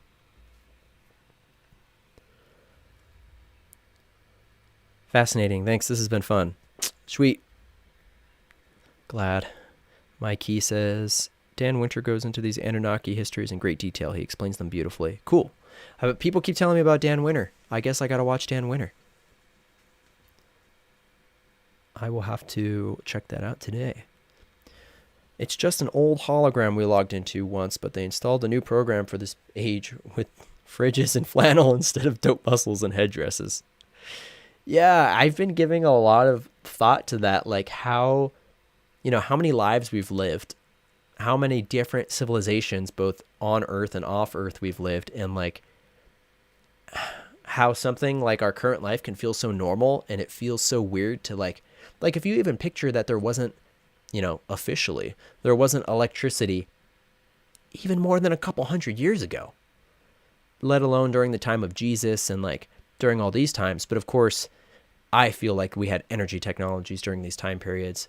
Maybe not during Jesus, but of course during Atlantis and around those time periods that were far more advanced than what we have now, but also different, like more pure type of technology, which is something I've talked about too, like how there's this slight fear with us going into this new era of technology with the transhumanism and everything. Like we have fear over that in the collective. I'm not saying you particularly have fear, but there's collective fear around that kind of timeline, especially amongst the light workers.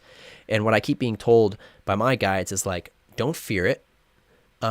What we're going to be experiencing with the new influx of technologies are going to be technologies that are more in line with the one creator, technologies that are more divine at their core. They're more in accordance with natural law, whereas the technologies we use now are not.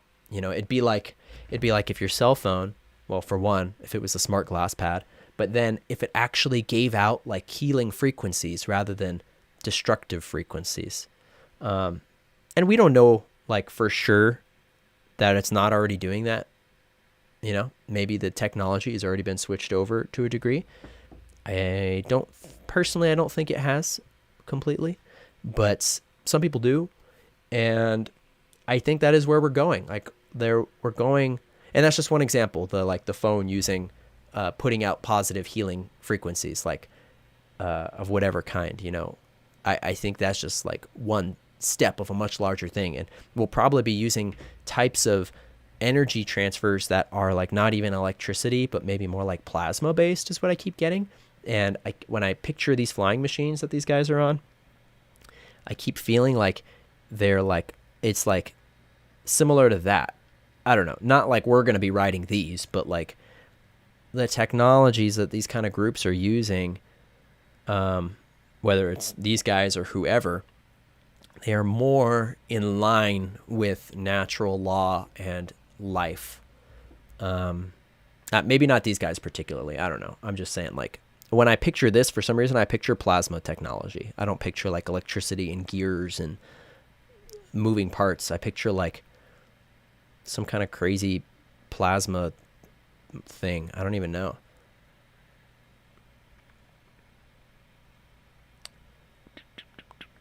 I wish that on my intermission the comments showed up. It's supposed to show up right there in that black spot. But I do have these little things down here for you guys real quick. If you're not on the Telegram already, Telegram Cosmic Origins channel. Pretty sure I put it in the description, but I might not have. But if you look up Cosmic Origins channel, you'll find it. And then I'm on Instagram, JaceToFace. And then if you want to donate to the channel, you can do that at PayPal right there. And yeah, otherwise I'm going to have to fix this comment thing. I want to be able to see them in the chat.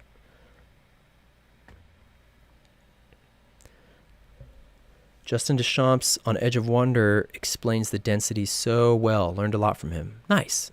I love Justin. He's a good friend. He's very, very smart.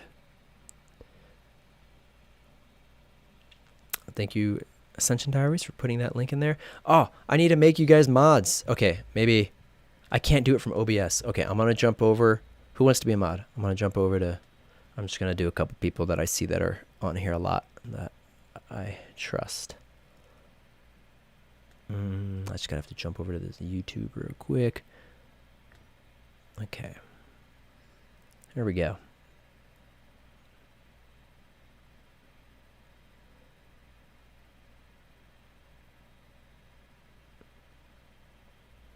Does anyone actually want to be a mod? Maybe I shouldn't make you a mod if you don't want to be a mod.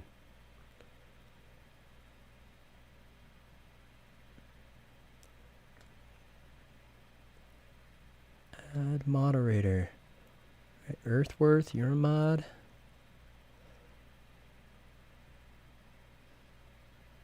All right, well, if anyone else wants to be a mod, you just let me know. I don't want to make you a mod if you don't want to be. Let me reference my list again, and let's burn some sage. Let's clear some of that energy. Good stuff.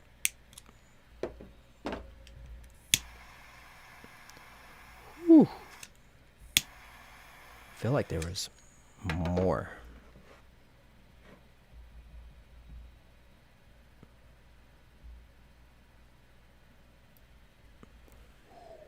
Clearing.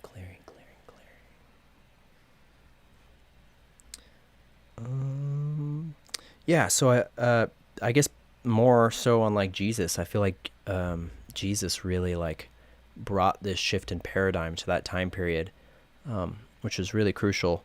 And then Muhammad is another person that I want to do kind of a deep dive on to and like tapping into understanding more, because I know the Law of One talks about Muhammad kind of like being able to do some of the things that Jesus wasn't able to do as far as bringing certain understandings and vibrations.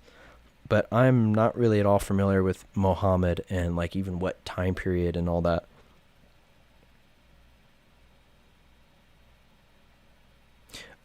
Oh, another note I put was that the Aesir, these Annunaki being, were likely possibly the Nephilim in the Bible.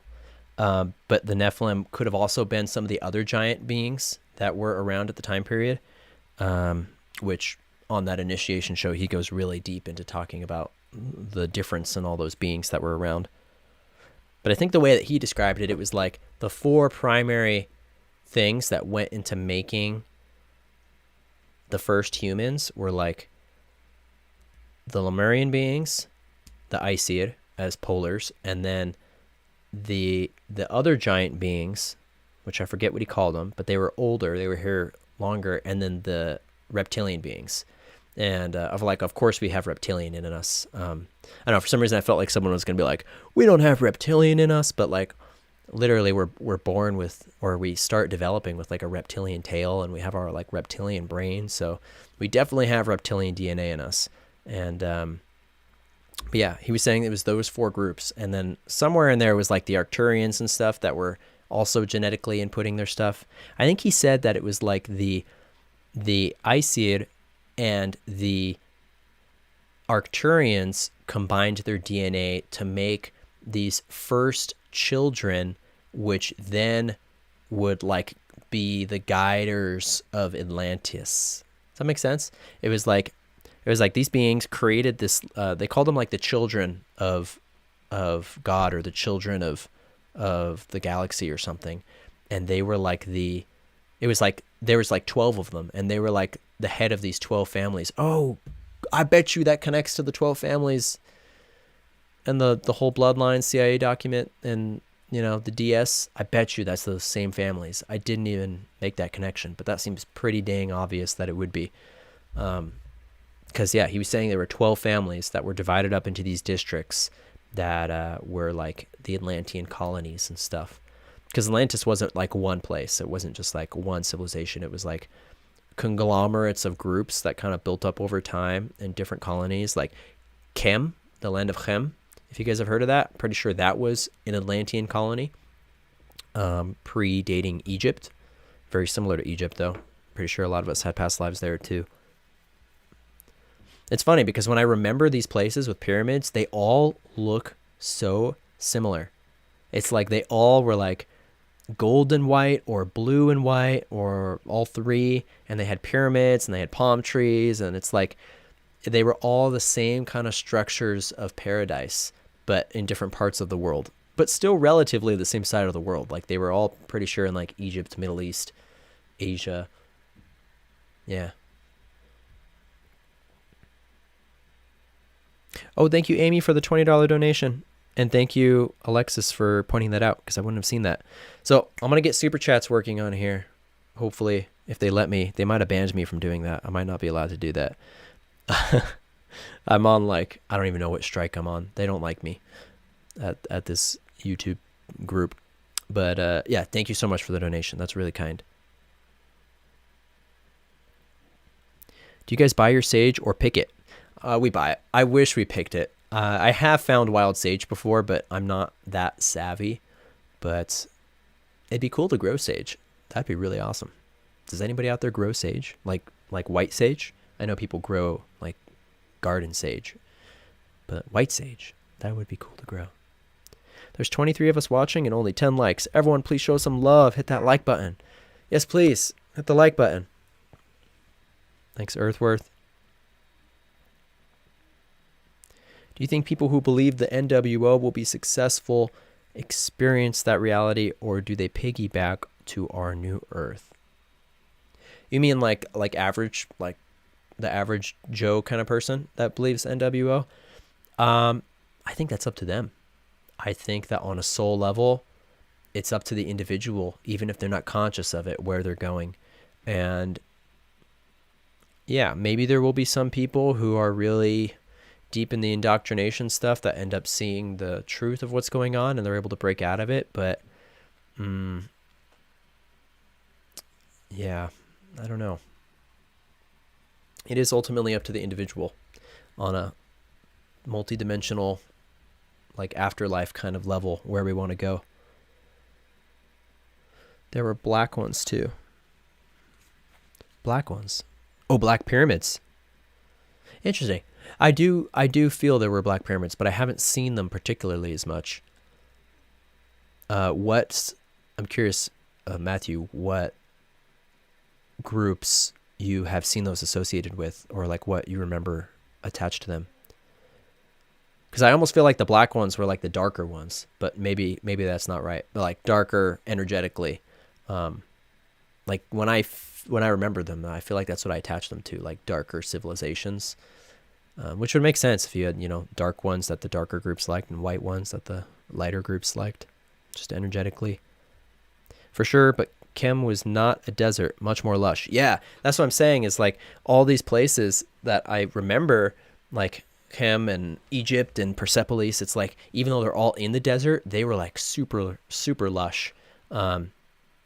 Maybe they were still in a grander desert, like outside of them, but maybe not. Maybe it was like a pole shift kind of thing where that actual time period that it was like more towards the equator or something like that, so it was more lush. But at the very least, they definitely had a lot of green and palm trees and running water and stuff. Hey, Patricia. Welcome, welcome. Oh, that's sweet, Amy. Hi to you and your husband. Glad you're here. I grow sage several types. I grow sage. That's awesome. Do you guys grow, like, is it like this kind of sage? Like white sage? Or is it like the kind that you get from the supermarket and cook with? Now that I think about it, I do think I remember seeing when we were in Ojai, California, there was a lot of like people in the neighborhoods that had white sage growing off their house. And I'm pretty sure in Ojai you can go pick it in the hills too. They just acquitted 45? What? I gotta go look. Oh man, I gotta go pee. I'm gonna have to take like a 30-second break, you guys. Okay, this is why I have the intermission thing. Ready? Whoopsh, intermission. Okay, I'll be right back.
All right, y'all. Thanks for waiting.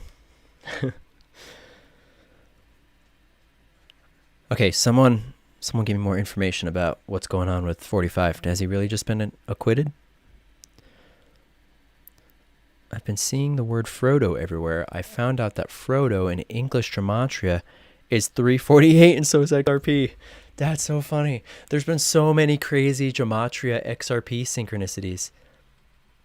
Like, I'm seeing them constantly on Twitter and other places. Like, people are like putting in random things like quantum financial reset, and it's like the same gematria as XRP, or like XRP the standard. Let's see if I can find that website. That'd be kind of fun to play around with. I'm pretty much done with all the main things I want to talk about, you guys. Now we can just kind of chill, and if you guys have any particular questions about like anything crypto or any of this stuff. Oh, actually, there was one other thing I wanted to bring up. So I learned recently, okay, you guys know about the Stargate in Iraq, right? You've heard about that? So here we go. So Saddam Hussein, of course, assuming we're all old enough to remember who Saddam Hussein was. Saddam Hussein, apparently, what I learned, this is from like Ancient Aliens, so, you know, take it with a grain of salt. But apparently, Saddam Hussein believed that he was the reincarnation of Nebuchadnezzar, who was an ancient Babylonian king who was responsible for the ransacking and destruction of the Temple of Solomon, which it talks about all in here. It talks all about the Temple of King Solomon, and it gives pictures pictures of like again, this is from like 1947, and they have schematics that were made in like the 20s of them recreating the King Solomon's temple, because I guess the Masons were very interested in doing that. And again, I do believe this is my book in a past life. So I almost feel the energies of maybe some people out there watching who are maybe a part of this group going, hey, you're not supposed to have that. You're not a part. Like, how'd you get that? Well, it's my book. It literally showed up in my house. I don't even know how it happened. Apparently, my parents got it. So I'm told my parents got it at like an estate sale. And then somehow from there, it showed up in my house like hundreds of miles away. I don't even know how that happened. But yeah, I've been working with it. It's cool stuff, and there's a lot of information. But anyway, great. King Solomon's temple. I don't know. I feel like I don't know why, but I feel like I shouldn't necessarily show it. But there are like schematics in here of the temple. And so anyway, Nebuchadnezzar was the Babylonian king responsible for destroying the temple, and he also stole the 3 wise men. I don't think they're the same who found the baby Jesus, but they could be. He found the 3 wise men of the temple, and he brought them back to Babylon. And there's this whole thing, I guess, in the Bible that I'm going to have to go read because I haven't read it yet, called the opening of the fiery furnace. And what this clip of Ancient Aliens was basically saying, now again, take it with a grain of salt, but it seems like it feels kind of right. They were saying that this fiery furnace was actually a stargate. And basically in the Bible, what they talk about is that these 3 wise men are put into this fiery furnace and then emerge from the fiery furnace with an angel, and they're totally unscathed, and they literally walk out with an angel.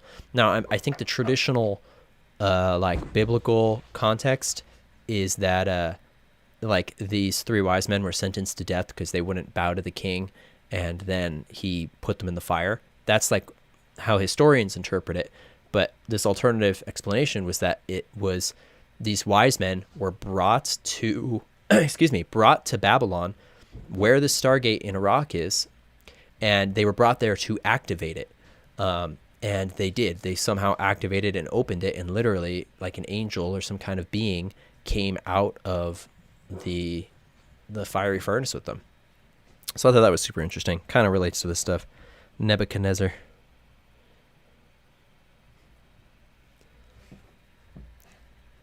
Kate Awakening just posted, Trump acquitted.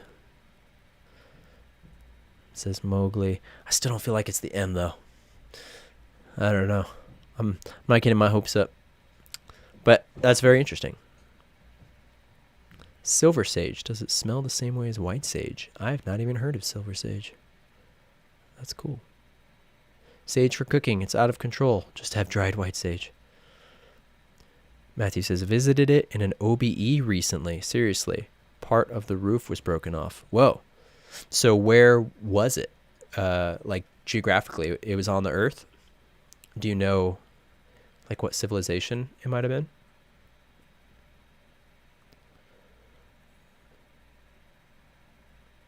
Yeah, it reminds me of, I think I talked about this dream last time, but I had this dream a few years back where I was in this other human-like civilization. Like I felt like I was human, and but I could like fly and stuff, and I was woken up in the middle of the night by like some squad member of mine, like some friend of mine, and they were like, we have to go, like they're attacking. And then we go outside, and there's this giant black cube that now I know is whatever the Borg cube is from Star Trek, because I looked at that recently and I was like, that's 100% what I saw. And I don't know what the size of the Borg cube is in Star Trek. Maybe you guys know. Like if it's, I don't know, is it like the size of a planet or something? Well, the one I saw was like, it wasn't the size. It was like, I just remember seeing all these like little lines and stuff, like it was not smooth. Like it was like, I don't know, like when you look at the Death Star in Star Wars and it has all the surface texture, it was like that, like the Borg cube. Something about the Borg cube and the Black Pyramids, I feel like there might be some kind of connection there.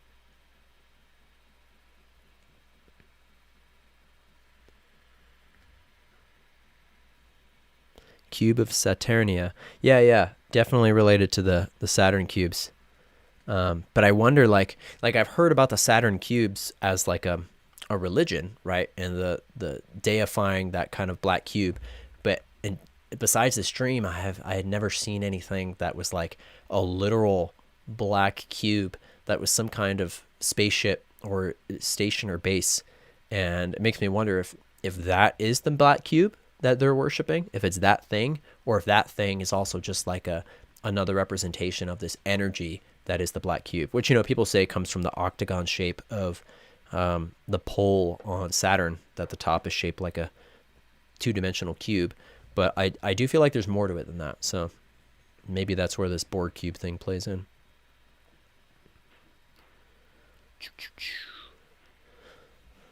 All right, you guys. Well, I guess we can look up the Trump thing real quick and see what we find. So here we go. Senate acquits Trump on abuse of power, obstruction of Congress charges. The Senate overwhelmingly acquitted President Trump on both articles of impeachment against him Wednesday afternoon following a brief trial, in a historic rejection of Democrats' claims that the president's Ukraine dealings... Wait, is this old? Oh yeah, this is from last February. Discernment, you guys.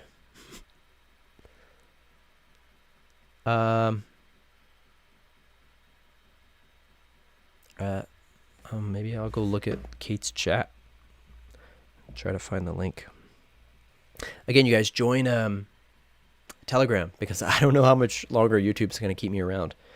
And I want to make sure that I haven't really found like a new video uploading station yet. I intended to try out DLive this week, but I forgot about it. And DLive has kind of left a bad taste in my mouth after I found out that people like Alara have been demonetized from it already. Of course, I'm demonetized on YouTube. I'm still using it, but I want to go somewhere that I don't have to worry about any of that. And I still haven't found the right platform. Maybe Gab TV will be it, but for some reason, even though I really like Gab, I really haven't been drawn to using it that much. Maybe it's as simple as that there's no app for it, so my brain doesn't like go to the website manually. But Telegram has mainly been where I've been posting, besides here and Instagram. Okay, let's see if we can find Kate's thing. I'm not seeing it.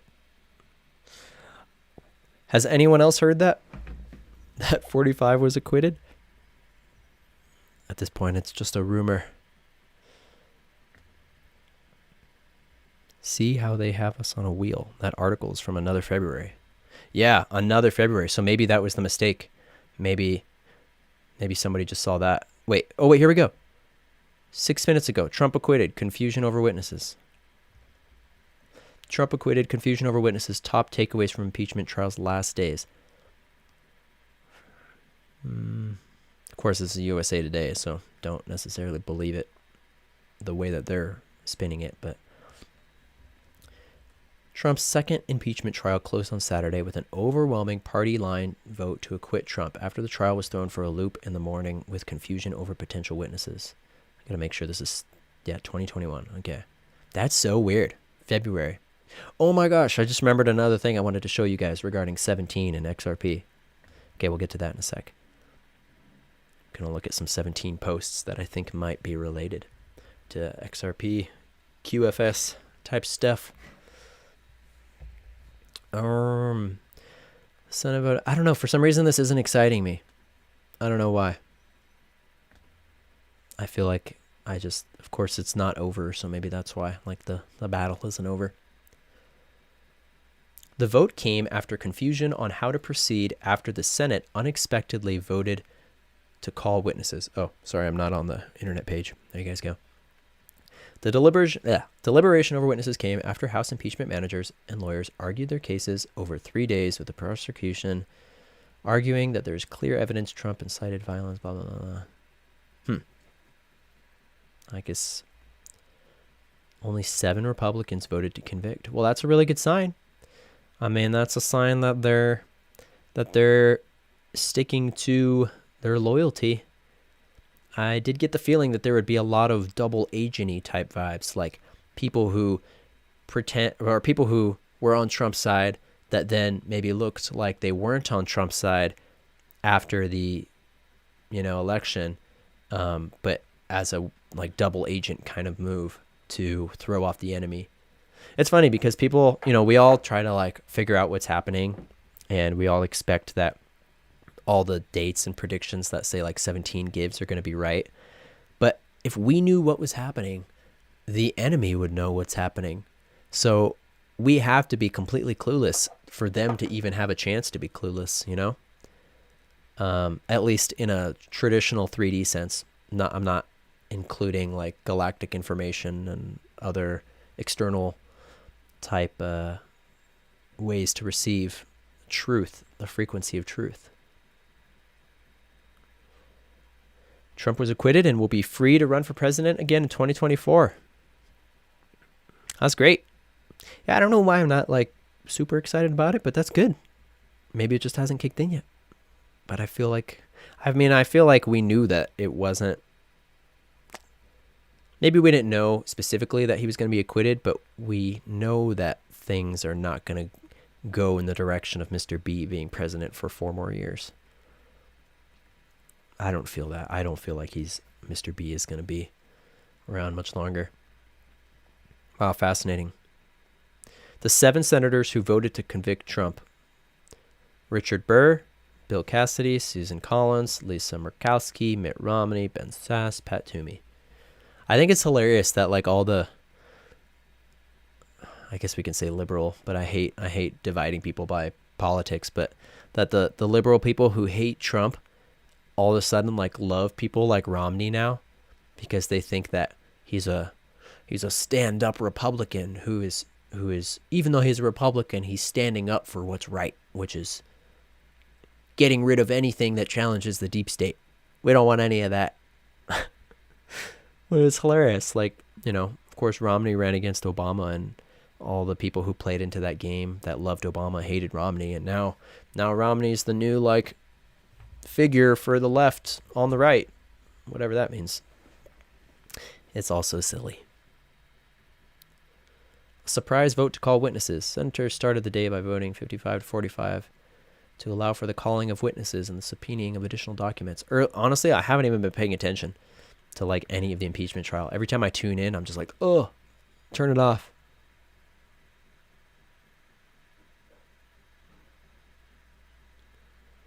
Trial proceeds without testimony after compromise. I'm going to have to dive into this a little deeper later. I could just read the whole thing, but I would just be like silent.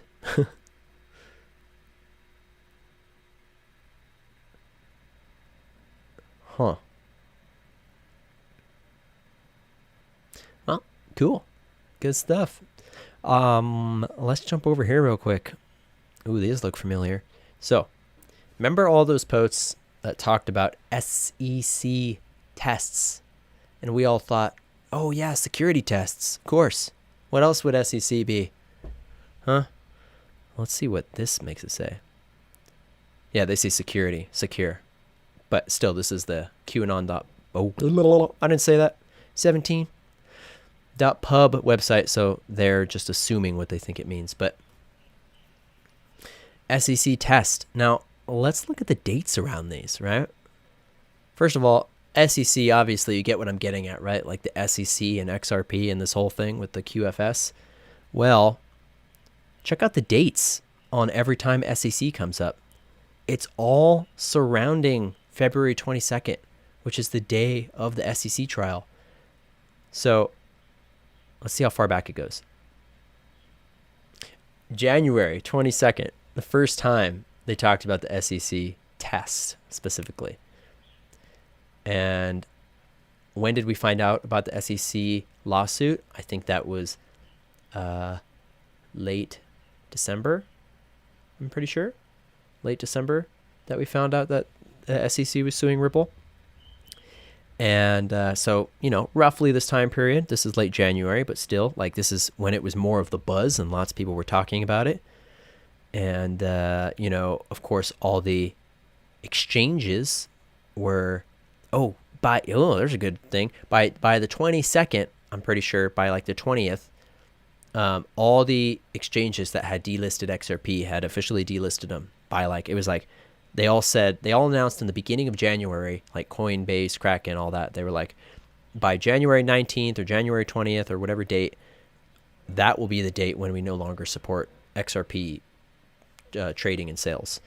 But they gave like a 3-week like buffer before they did it. And then it was right around this time period, which is really interesting. So SEC test, SEC test, SEC test, SEC test. And then February 21st, 2018, that would be a 3-year delta to the day before the SEC trial, which I'm lovingly calling XRP Day, because I think we could see some crazy stuff going on that day. So the day before, they say SEC test 1, 2, 3, 4, 5, secure comms, SAT, like a bunch of strings, right? Authorization hold, we're all good. The day before. And then the day after, the 23rd, would be a 3-year delta to the day after. No coincidences. Expand your thinking. SEC test.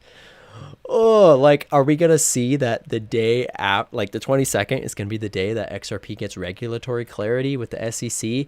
And that's going to like, I could see this happening. We get clarity. It gets blown up all over the news. XRP does something crazy. Maybe not. Maybe this trial will get extended. Maybe it'll go further. Who knows? But I get the feeling something big is going to happen. And then can you imagine if all of a sudden the next day people are like, oh my God, 17 was talking about this SEC trial the whole time. And oh my gosh, this really is the QFS. And oh my gosh, no coincidences. And then the same day, SEC test, D3, SEC test. And then it goes into March. Very interesting. Anyway, maybe it's just a coincidence. But literally in the same post, they say no coincidences. Mr. B doesn't have a nose. Yeah, that was funny. It looked like his face was melting.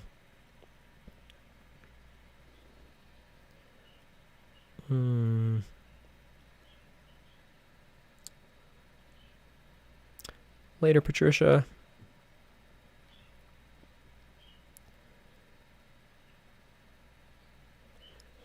March 4 theory is still alive, Angelito says. Very possible. I'm not getting my hopes up, but whatever happens, happens.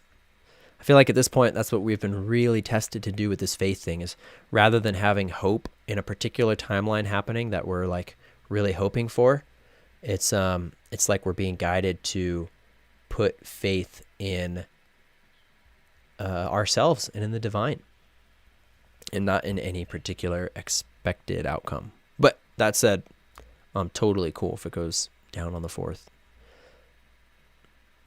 Just don't want to be disappointed if, you get your hopes up. Maybe you know the truth and that you are not excited because it's like old news. You found out my secret. I'm from the future. But so are we all, so, I'm not that special. We're all from the future.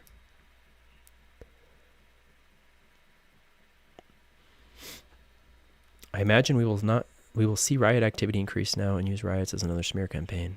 Yeah, maybe. Maybe this is why all the military is in DC, because maybe people are going to get pissed that he didn't get impeached. The fake people like Antifa. The traitors need to show themselves in order to awaken the masses. Lots of people are being red-pilled. 22221. Bro, mic drop. Everything is working out. Best case scenario. That's right. Well, you guys, what's XRP at right now? 60 cents?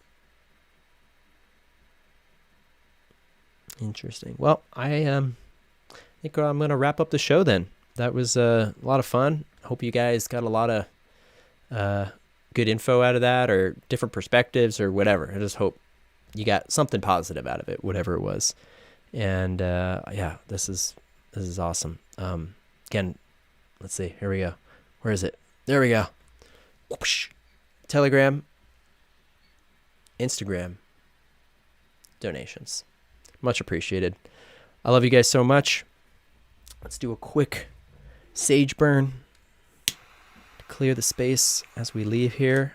And I see you off to your next internet destination or your next physical destination, wherever you go. May you be blessed. May you have abundance. May you be loved by everything in the universe. And may you love the universe back with no blockages. All right, you guys. I will see you next Saturday, maybe sooner. Peace out. Much love.